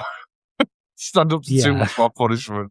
I'll just keep booting the door until it opens. 'Cause- Okay. Yeah. You're able to kick it, and then that hole from the Eldritch Blast widens enough to where you can like duck through sideways and kind of climb your way in. Mac, as you see them all kind of climbing and forcing their way through, you look down and you see another shiny thing on the ground, and you notice there's just like a key lying there in the hallway. In the hall, and where? Yeah, like in the hallway, like where you're standing while the rest of them are forcing their way through the Oh. hole. You find a key. Just like kick it, Just gonna kick it somewhere. kick it towards Harry. But they're How- they're already in. Like Poke's already forced his way through this hole in the wall, and yeah, you see the guy. He's like, "Oh my god, please, let me go, please!" And he's like on the ground, moving around, and like he's definitely tied up to this bed. Are you rich, Here's person? Johnny moment. Smashing you my rich, way through the person? door and Yes, I'm a merchant. Please, just help me. I'll explain everything. I'm so hungry. It's been days, You know, council person? and this room smells pretty bad. It looks like he's probably defecated himself a few times here. It hasn't. Well, we've all been there. Yeah. So this I've doesn't read seem it. like said- I do that all the time when I'm working the farm. this doesn't seem like the person we're actually trying to find. Well, it's not a 6-year-old girl or whatever, so It's meant to be our councilman as well. Wasn't Not an 8-year-old girl, doesn't look like a fancy nobleman. You don't know necessarily what a guard looks that's like. true. Although there were 6 guards that were sent and only 5 bodies in the basement, so I am assuming he is the missing guard. Well, he did Oh. just say he was a merchant. Oh yeah, he did, didn't he? Your Well- story's not adding up, boy. Oh, I'm gonna get the key and unlock the door if it fits and actually. Yeah, the key opens immediately, and you open the remnants of the door. The part where the doorknob's attached just kind of falls off the wall as you pull it off, since the rest of it's been mostly destroyed. And I'll just pocket the key, I guess. Unless Mac wants it. how he eats that? Can't eat it. Well, he Doesn't could, really care about could the taste. physically How, eat it. He could Easy to digest it. smash up does the bed look. Yeah, the bed looks destroyed. Like the mattress is completely destroyed, and then most of the frame is definitely So, very damaged. He's just so if he's chained to the bed frame, we can just smash up what's left of it and he can bring Shane with him. you could, yeah. Free Shane. You could do that if you wanted. Yeah, he's like, please help. And he's like, just see, this looks tired and emaciated, half naked. Strength check? Sure, good. Yeah, do a strength check. Try to bust off the piece of the bed leg. 20. Ooh, a Not 20. natural. Yeah, what do you do to snap this thing off? You're gonna be able to break that off, no problem. I'm just going to whack it with my pitchfork just to see if I can smash right where he's chained to it. You pick up your So he can still have pitchfork the and he's chain like, on him, but no, no, no. And then you swing it and he realizes you're not attacking him. And he's gonna try to calm down for a second. You're able to just snap that piece of the bed frame off. And he's gonna look up at you, and now there's just that little piece of wood dangling from the chain around his neck. He grabs it and he's like almost looking at it in disbelief, like he can't believe he's free. Oh my god, thank you, thank you, thank you. right now you're going to have to come with us. We got some more people to find here. He's gonna try to wriggle. Can you help with my hands, please? How'd you get here? He's gonna roll around onto his stomach, showing that his hands are tied up behind his back. It looks like they're tied with some sort of like cloth, like someone took like a sheet or something. Well, now we ain't been looking for you. We've been looking for someone else. So you won't mind if we just leave you tied up like that. But you No. can come with us. But please, I was attacked. I've been here for I don't know, a day at least, maybe 2. Well, How I did you need- get inside the Give me house? water. Any water or food? why don't we go and have a a short rest maybe, just by the fill our bellies with a We bit of don't- turnip and centipede stew, and we can catch up with, what was your name again, Ned? Yes, I'm Ned. All right, Ned. Well, we've got to just find out if we can trust you before we can untie your hands. But until then, we'll go and have some centipede and turnip stew and have a good old catch up. How does that sound? I mean, is that safe to eat? Oh yes, I should think so. Anyway, it's been Okay. boiling Well, for a good while. I eat stuff like that all the time. You see Yeah, what look I've at done him, to he's that a- bed frame there? He's the picture of health. He'll It try is to- on your chest, that will. He's gonna try to Yeah. stand up. I'm gonna actually roll for him to see if he does. I'm gonna give him disadvantage on the roll because he's tied up. With disadvantage, he gets a 3. So he's gonna roll and he tries to like stand up. He's like, can you at least help me up a little bit, please? Yeah, I'll pick him up. I don't want to. I'm hyper conscious about these wet floors. You see now, I don't want to push into the room and fall another 10 feet. So Poke, you're gonna help him up. Yeah, I'll just grab him by the scruff of his neck and lift him up with one hand. He literally has like a collar around his neck where that chain is hooked to. You're gonna grab him by that and yank him Yeah, up. I'll just pick him up by that. He's gonna Like a flinch when you reach misbehaving out for puppy. him, and he's gonna stand up and be like, I thank you. I swear I'm not. I'm just hungry. I just need water, please. And he still has that gag halfway around his mouth. Like, are you just gonna leave it on him? Right, you come with us. We'll get you some turnip stew. I'll get you hydrated, and I'll get you fed. What about the ghost? Did you kill the ghost? And he's like, he looks scared. Oh yeah, that young'un over there, that Mac, he shot it. He did. Oh, he took off. Callum, do you hear him Don't say don't that? you worry. I got this here jack-o'-lantern, and this scares away the ghosts. What ghost are you talking about, boy? I mean, did you actually see a ghost? The ghost. I don't know. I was just trying to sleep, and then I got attacked, and I don't know. Wait. Hang on a second. So you came into an abandoned house that's fallen apart, found a bed, went to sleep, and woke up chained. Well, no, I came in to try to get out of the rain so I could find a place to sleep, and then I heard a noise, and then oh, my head, and something attacked me, and when I woke up, I was like this. And he holds up the chain with a piece of wood hanging from it, and I don't know how long it's been. At least a day since I've woken up. What are you? And you're starving to death. What are you, diabetic?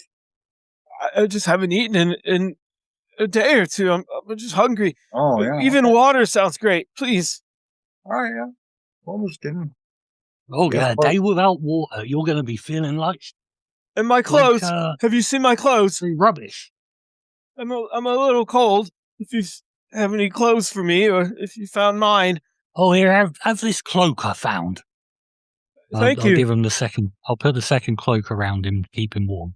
Yeah, you see him instinctively move as if he's going to reach out to grab it, and then he can't because his hands are tied behind his back, and you just drape this cloak over him. Where's the stew?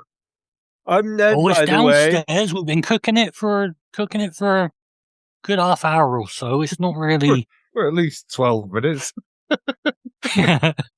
When you look at him, it's not going to be properly cooked, but we're hungry, and needs must. Well, we've still got some.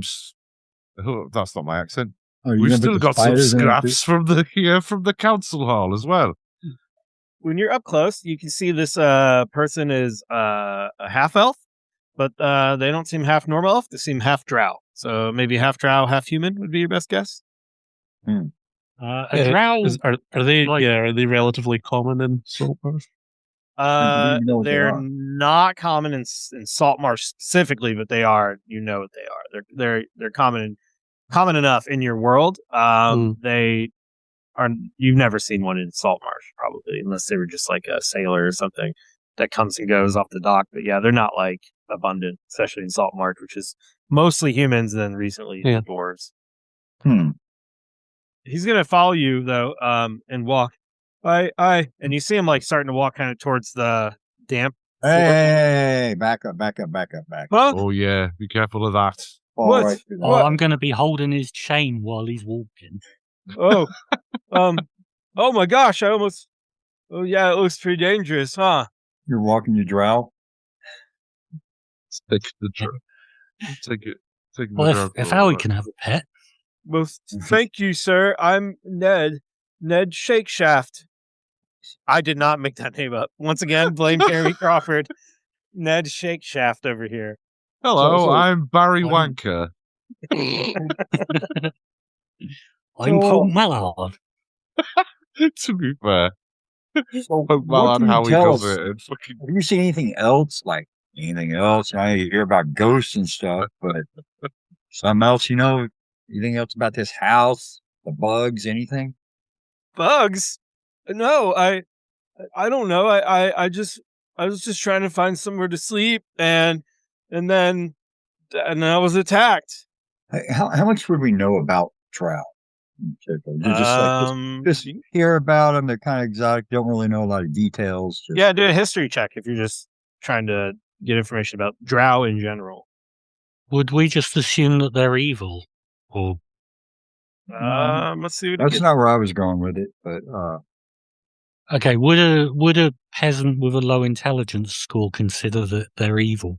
I think a peasant who lives in Saltmarsh and is a farmer with a low intelligence score would think pretty much any outsiders are something to be cautious about. And you've heard stories that drow are usually connected to things that are no good. But you've probably heard similar stories about kobolds and goblins and bugbears as well. because I was going to tell him about how the spiders be killed and watch his reaction, But yeah, you got a 9. So Callum, you're thinking like, okay, I think you know, and especially with your monk training, quote unquote monk training, that not every drow is evil or something, but the majority of drow are usually evil, especially if they're born in the Underdark. Most of them are. And this is probably the first half elf drow you've met. Do I know about their affinity for spiders? I don't think do a religion check if you want to try that. Sorry, I don't mean to make this the Paul show here. Yeah, we're going to walk in past a bunch of squashed spiders, aren't we? Only if we go into that room. A 13. Some drow, especially the ones in the Underdark, it's very common for them to worship Lolth, but you don't necessarily. It's not like every single drow, Right? Necessarily, but you do know it is pretty common for people that don't know much about drow society. One of the few things they do know, they tend to assume like most of them are up to no good and they worship this evil spider drow demon. But that's it. What I want to do is kind of watch him and say, well, better watch out in that room over there. We just killed a whole bunch of these big spiders. Oh, okay. There's spiders and ghosts in here. Maybe we should just go. Now hold on. We've come looking for a little girl. You've seen or heard anything like that while you've been indisposed? No. You're the first I've heard. I heard some noises earlier, but I just figured it was that ghost, and someone was shooting guns. Yeah, that was Mac with his magic gun. It kills ghosts, There's nothing to be worried about on that score. He's gonna look over at Mac, and you just have your gun visible. Mac's not Mac's there. gone? Mac's Mac's wandered gone off. to His the cold room. ADHD is. Okay. Are you all like talking to him as you lead him out of the room, or are you all just still talking to him in the corner? my impression, we're walking to the tab. Yeah, we were going to the I was going to dining go room ahead and see if there was anything else in the room that might be allude more to him. I would guess it's just a smash bed. It's not like There's a smash bed, but yeah, you could do an investigation check if you want to look a little bit further. So as they lead him out, and Callum, you're the only one left in here. Go ahead and do an investigation check. Vision is That shakes out. I did not make the name up. I believe you. I can't believe the name. Shake Shaft. it's The name's Shake Shaft. Ned Shake Shaft. yeah, I have rolled a 3. A 3. Yeah, you look in here and you just see the destroyed bed and the destruction you've all caused, and then the floor. You're like, oh, don't want to step on that. Nope. All right. They call me Max Turbator. Max what? Max Turbator. Max Turbator. Friend of Ned Shakeshaft and Max- Barry Wanker. Max Turbator. Oh. Harry so Wanker. You start heading down this way, and you lead Ned down the stairs. And Ned is going to be careful not to, move too quickly and fall, because he's being literally led on like this chain leash. And Callum, you're towards the back, and you all are going to go ahead and lead Ned down the stairs. And he's looking around, and he kind of is eyeing the front door. Can I just go, please? No, come on. Let's get some turnip stew in your belly so you feel nice and better, and then we'll let you go. We need to ask some questions, and we'll get you fed up first. Okay. I swear I don't know anything about a girl. That's I was okay, just trying Ned. to sleep. Don't worry about that. And how he sort of squints at him, he's got scrutinizing him to see. I don't even have a house or anything. I was just passing through the area. Don't you worry. We got a place you can come and stay. Howie's trying What's not got ghosts? Make an insight check, Howie. What you got there? an 18. Yeah, he's squinting at him and trying to scrutinize him, see how truthful he is. Okay, you think this guy's full of shit? I don't believe you. What do you mean? And he like turns as if to show you his wrists are bound. Like, what do you think I did? I don't know, but I don't believe what you're saying. I swear my last name's Shake Shaft. I Blame my father. Is Shank Shaft, would that be a natural drow? Boy, it doesn't seem like an I elven fucking name. doubt it. Yeah. That's very, very much a human name. Who said That's the he part you was- don't belong. That you don't believe the Shake Shaft. I just The don't. Ned There's something part, about your story doesn't add up. There was 5 bloody dead soldiers in the basement, and you're telling me you didn't hear anything. 5 soldiers. I Yeah. didn't see any soldiers. I swear. You didn't hear like any sounds of a commotion or anything like that. No, I promise. And he turns as if to pull up his arms, like, you know, like people put inside their, like, to shield themselves, like, as they're talking. Like, no. But he can't because his hands are behind his back and he almost falls over as a result of it. Kind of stumbles and catches himself. I swear, I was just looking for somewhere to sleep. And then there was a noise and I got attacked by a ghost. Something about this just isn't ringing true for me. I'm not saying that you've been involved in the disappearances, but something about your story doesn't add up. I just don't believe you. Did you ever introduce yourself? Did we ever give him our names or anything? Some of you did. I did. Yeah, I don't think I did. I'm just mysterious. Okay. Dragonborn. Just give me some water and some food. I'll tell you everything. I promise. I feel like so dizzy and tired. And Max I do gonna, think you do believe this. He looks like he feels lethargic. Yeah, I mean, That he part- looks like shit. So I don't believe that he's tied himself up and locked himself in that room and then somehow put the key back in the corridor. But how he's with that is based on that insight check. How he's like, there's something fishy in this story, but I do think you're a victim in some way, but you're not telling us everything. All right, come on Max then. Mac's kind of been kind of fidgeting with his gun. He's kind of got that kind of crazed look in his eye.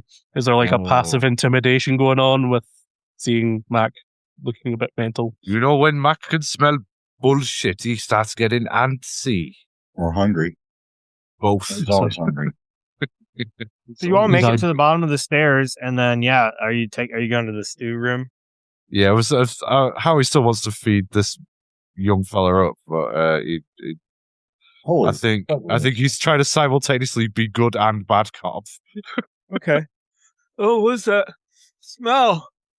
It smells good.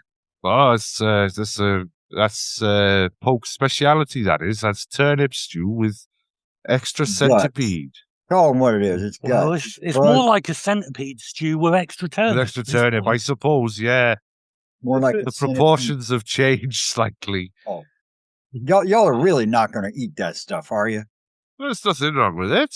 Yeah, you there can is. tell he It's looks delicacy. kind of offended. He's like, but he's not in a position to be able to even guard his face if you were to like purposely feed him this. Hey, Would you turn your nose up at shrimps? It's basically the same. Shrimps is no, bugs. no, it's nothing. Shrimps like is bugs. There's bugs that live in the water.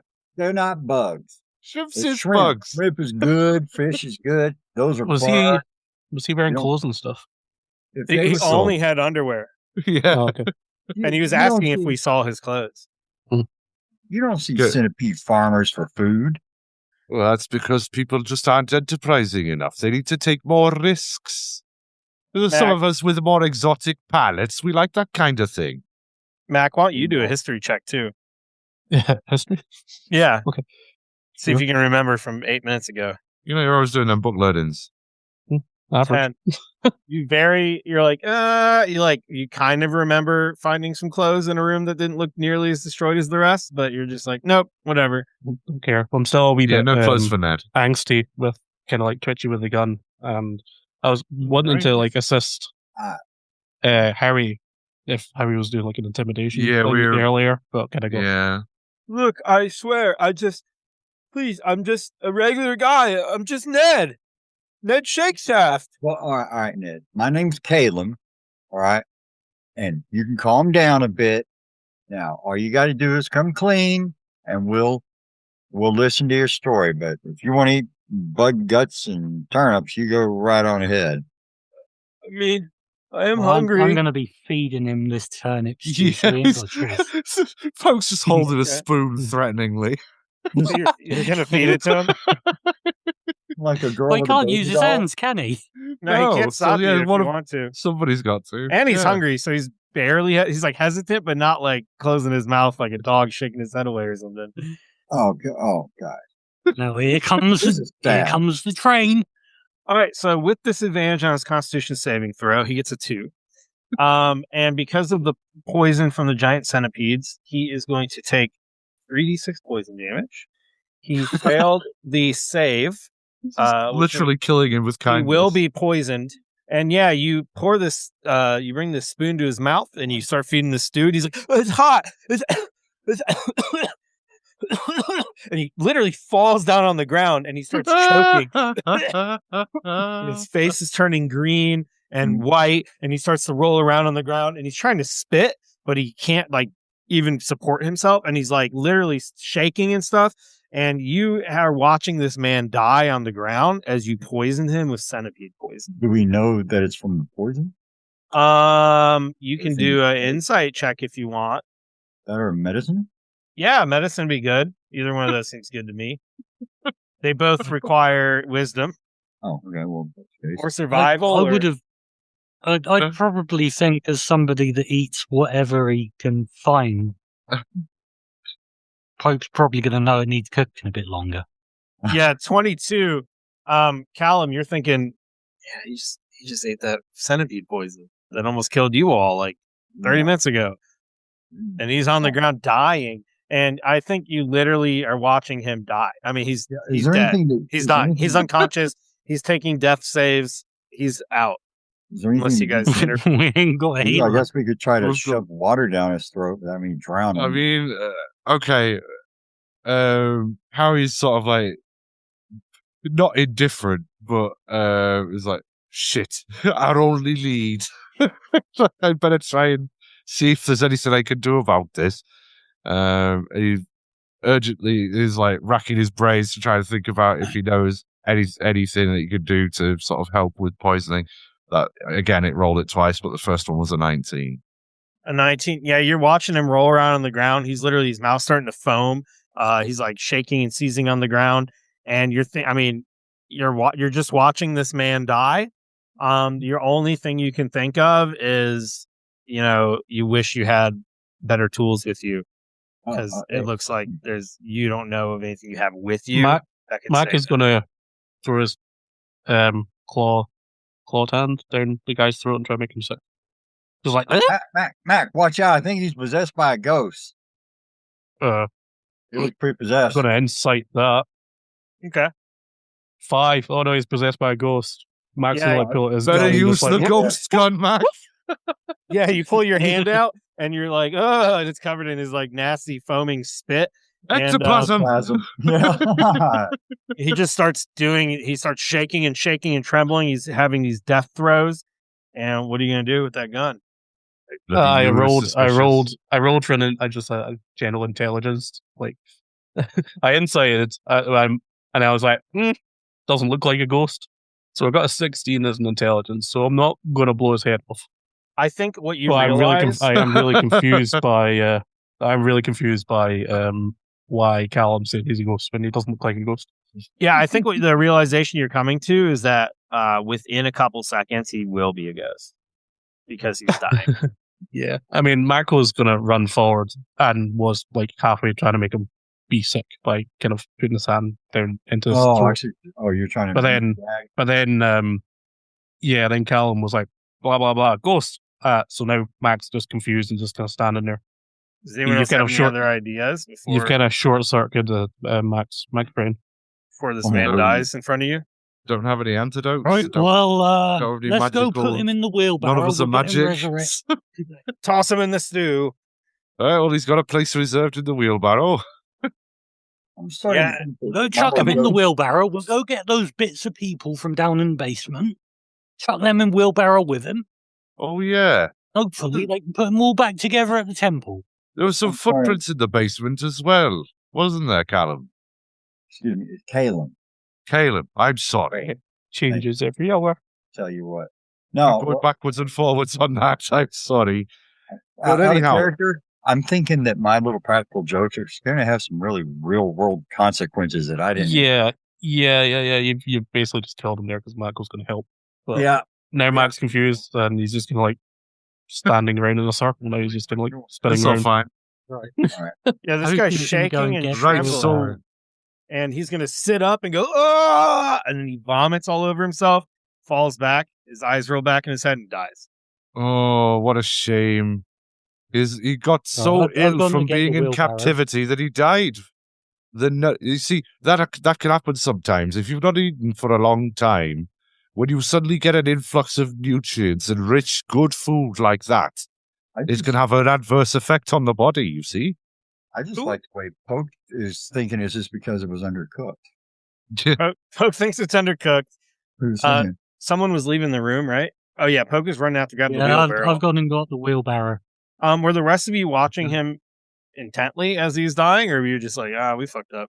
Well, Harry did want to help, but realised that there was absolutely nothing he could do based on the resources available. So it was like, Mike's still just kind of like staring at him, just kind of confused. Like I said, he's has his brain kind of short circuited. I mean, like I said in session 1, Howie is sort of vaguely disreputable and has been around death and shady characters. So it's not that he didn't want that guy. He didn't want Ned to die, but he's not overly moved that he has died.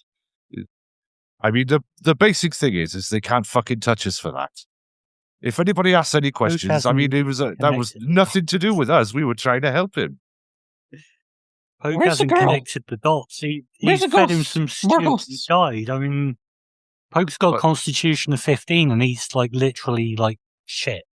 Like, he's a peasant who eats whatever he can get.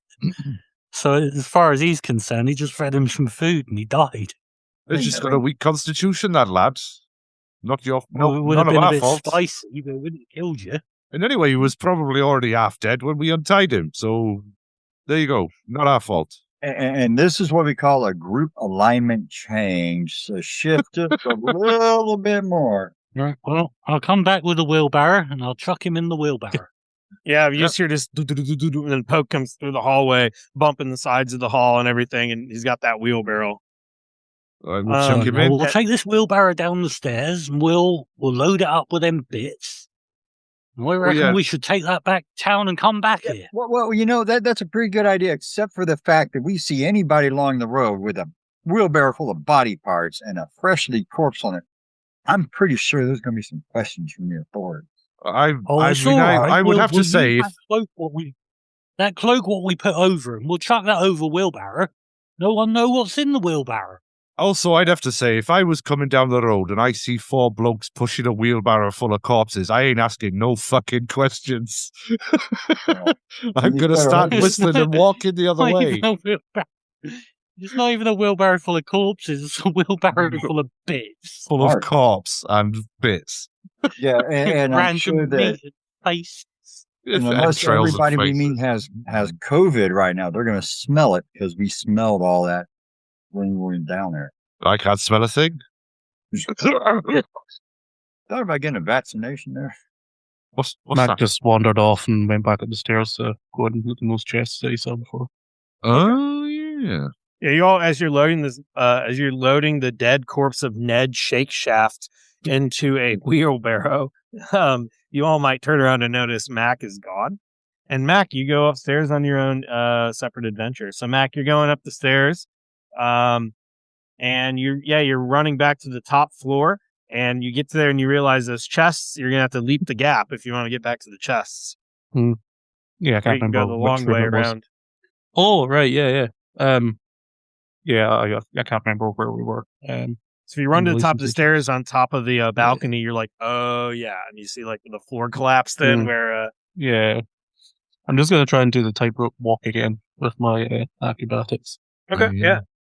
Oops, can't type. Kobold. So 19.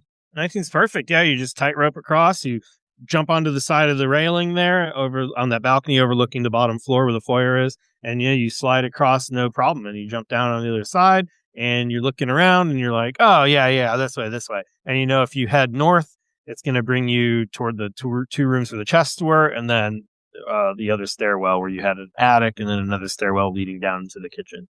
So you come forward, and there's this 2 rooms with the 2 chests. Sure. Yeah. I'm just gonna looking around. I'm like, oh, Harry wasn't with me, so now I'm confused again. Were you up here to get the chest, or you just like walking? Yeah. I was going up. I was going up. I was like, you put and then your head in realizing there. none of his friends are around. Yeah, it's almost like you turn around to ask like this one, and then realize you're alone.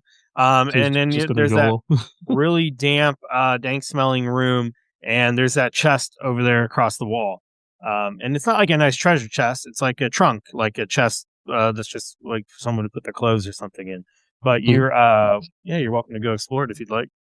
Sure. Do you want me to roll for anything? No, you walk across the room, you grab it, it opens up. It's not locked. There's like these leather straps on it, and you can just pull them up, open it up, and when you look inside this chest, you will just see there's a pile of moldy, ragged clothing in some styles that look pretty old to you, like you've never really seen anyone dressed in this way. None of it looks especially valuable, and there's also a bundle of like rotted paper, like documents that look like they're tied together with some twine. They, even to you, look so destroyed that it's almost illegible. You don't see any food in here though, or valuables. Okay, fair enough. All right, I'll just go back to the room then, and just let you go back to the other 2 while I wander. Okay. So as Mac wanders upstairs, the other 3 of you finally get Ned into this wheelbarrow. What would you like to go after this? I'm not helping them. I'm sitting back and watching. Oh, too good to help to help us dispose of some bits, eh? I see how it is. Yeah, it's called evidence. I don't think I need any of it on me. It's evidence of our good faith and good work. We've come here to recover what we can, and there they are. They'll get a decent burial in a bucket. Right, and when you're going down the street and them pack of wolves coming at you because them bits. We're only 3 miles away from town. It's not that bad. They're hardly in the back of beyond. Those bits, they can put them back together and resurrect them at the temple. Yeah, just like a diamond or something. They need to do that. Can you imagine the swarm of flies? Make sure they don't put none of them grub bits in them. That's true. Can you imagine the swarm of flies you'd have around that thing by the time you made it to town after 3 miles? It was half an hour. I heard one time they resurrected someone who had a fly in him. He come back with a fly as his head. I used to watch, just for scale, I would walk home from work, and that was 6 miles, and that'd take me an hour and a half. So it's like, it's not that bad. Like 45 minutes. 3 miles really isn't that far, even on foot. But anyway, regardless. 6 miles for work, you're dedicated. I didn't do it all the time, but that's neither here nor there. But just continue. I'm so the opposite. Continue with the podcast. All right. Yeah, so we're getting him in the. So y'all got him up there, and Mac is taking off. Did Mac come back?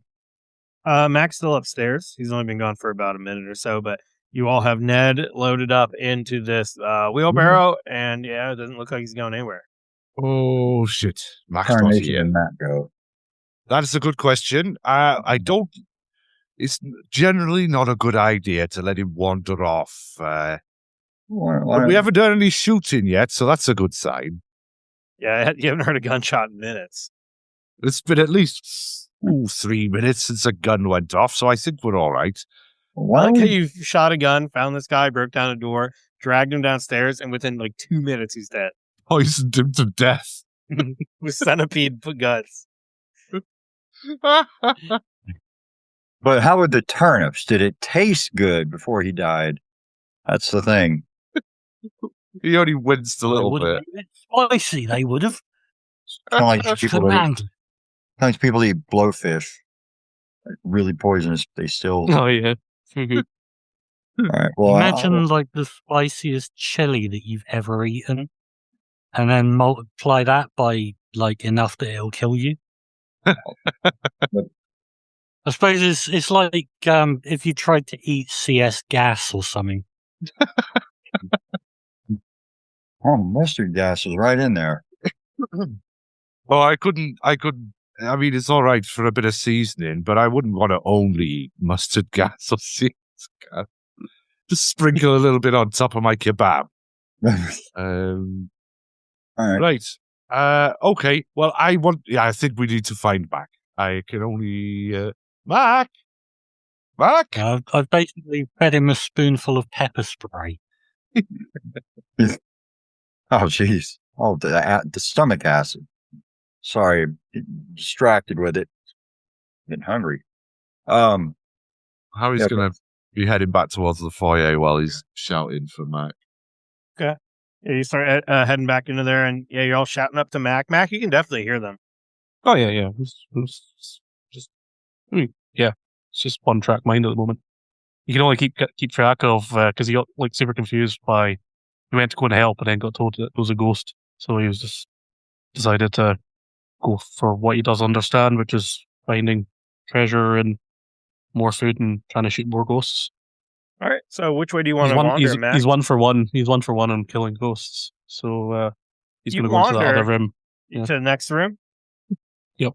Okay. So you're still upstairs, and you poke your head back into the other room that had that chest. So this is the room closest to the stairs leading by the kitchen. Mm.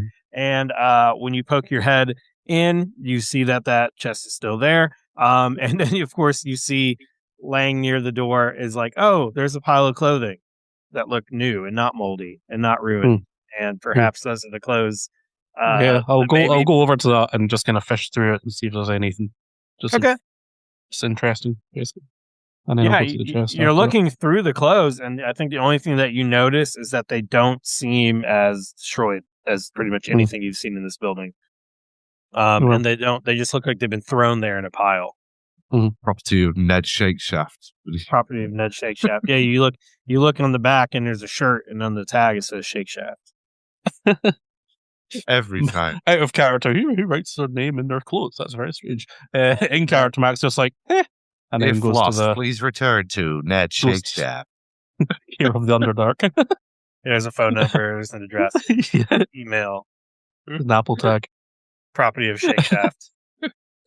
Am I going to suspiciously show up in town with his body wearing his clothes? No, it's like Mac is used to but... Mac is used to like stealing people's clothes because that's how he got his hat and he's got his nice kind of gun and stuff. But he's like, he's going to go into that to the other chest just see if that's anything's interesting in there. I'm the heir to the Shakeshaft estate. So you go in there and you see that there's another chest by the wall. You go over and this one's actually kind of locked. Kind of locked. Yeah, like you grab it, it's like, and you're like, it's locked. You could force it up pretty easily though. It's not like a crazy lock on it, but you'd have to destroy it if you want to. I'll just pull out the Steve Steels and see if I can give it the old what for. Okay, yeah, go ahead and do a sleight of hand.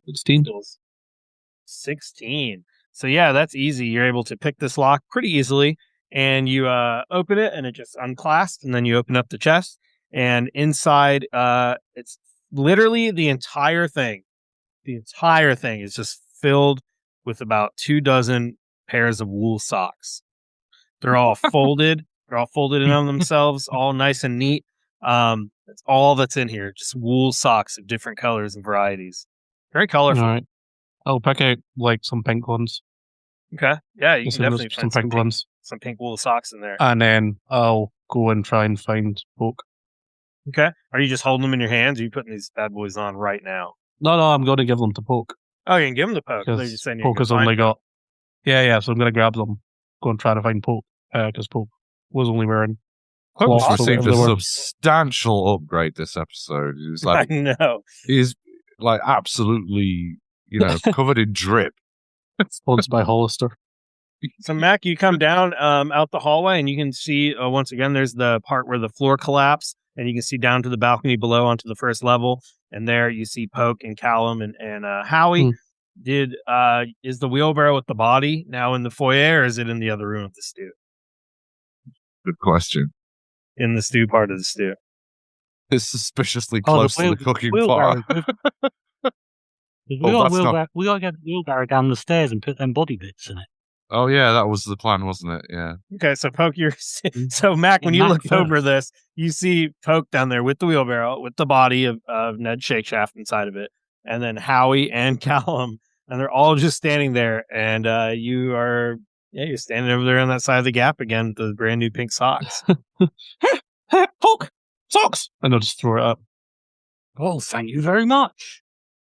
Yeah, you got some I'll bright take pink my new boots off and socks. put my new socks on. Oh, he likes you. And then he's just going to like turn around and just run off. Mac, where are you going? We're going to go down in the basement, fella. Come me there. All right. We'll So see Mac, you at the I'm other assuming stairs. You're running down to the other stairs, yeah? Into the Yeah. kitchen? Yeah. All right, so Mac comes Take running the down long the route. stairs into the kitchen. The rest of you can hear him up downstairs and then down the stairs The down the hallway. pitter-patter of tiny kobold feet.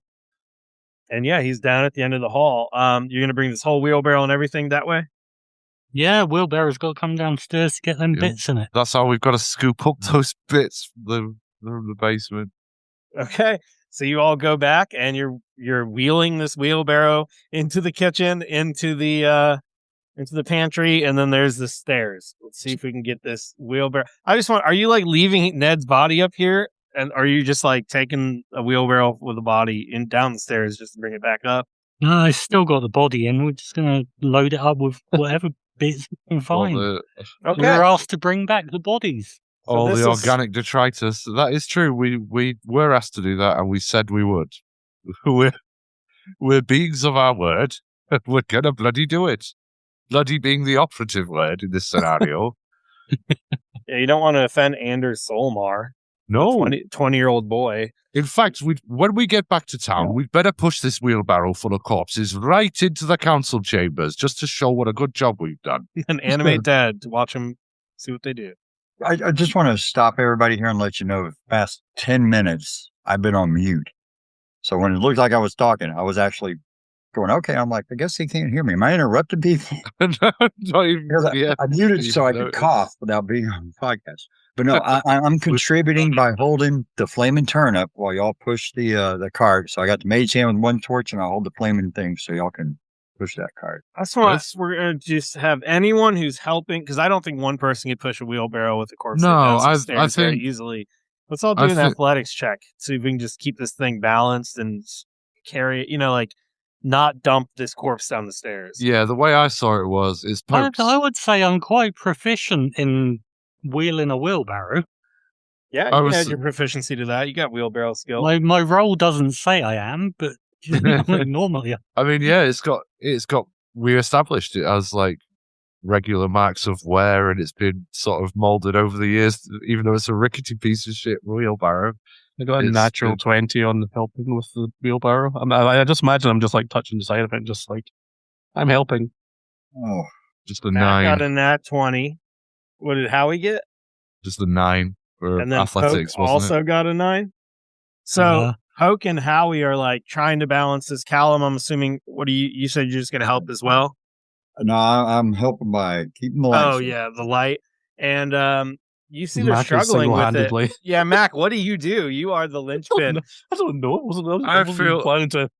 I wasn't I even planning to really do this. I was like, I had well, a Mac mental is too image. small to be able to like help. I So had I'm curious, what I- do you do that makes this so successful if you're nat 20, Mac? I had a mental image of this, which I think might work. So, Poke's got the handles of the wheelbarrow and is pushing.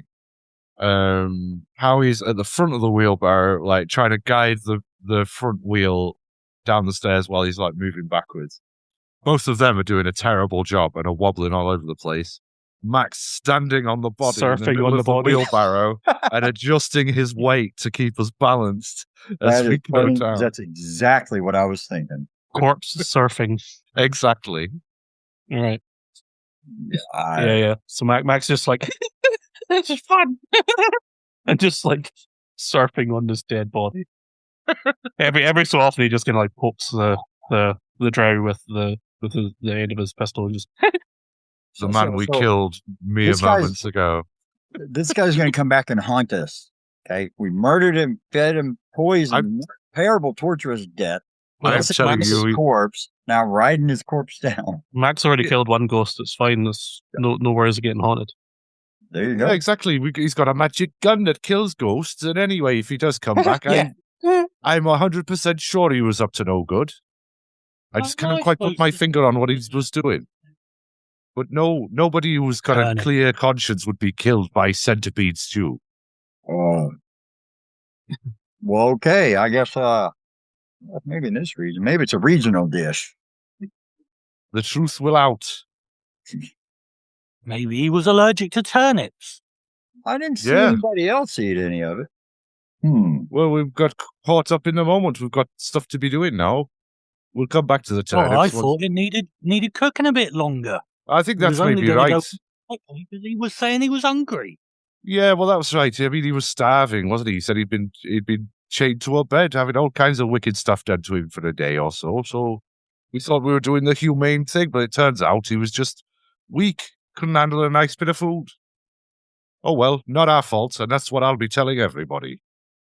All right, so you come down the stairs and you're moving one step at a time. Boom, boom, boom, boom, boom, boom, boom, boom, boom, all the way to the bottom. And you make it to the bottom. You see the corpses laying on the ground still. This room is just completely silent.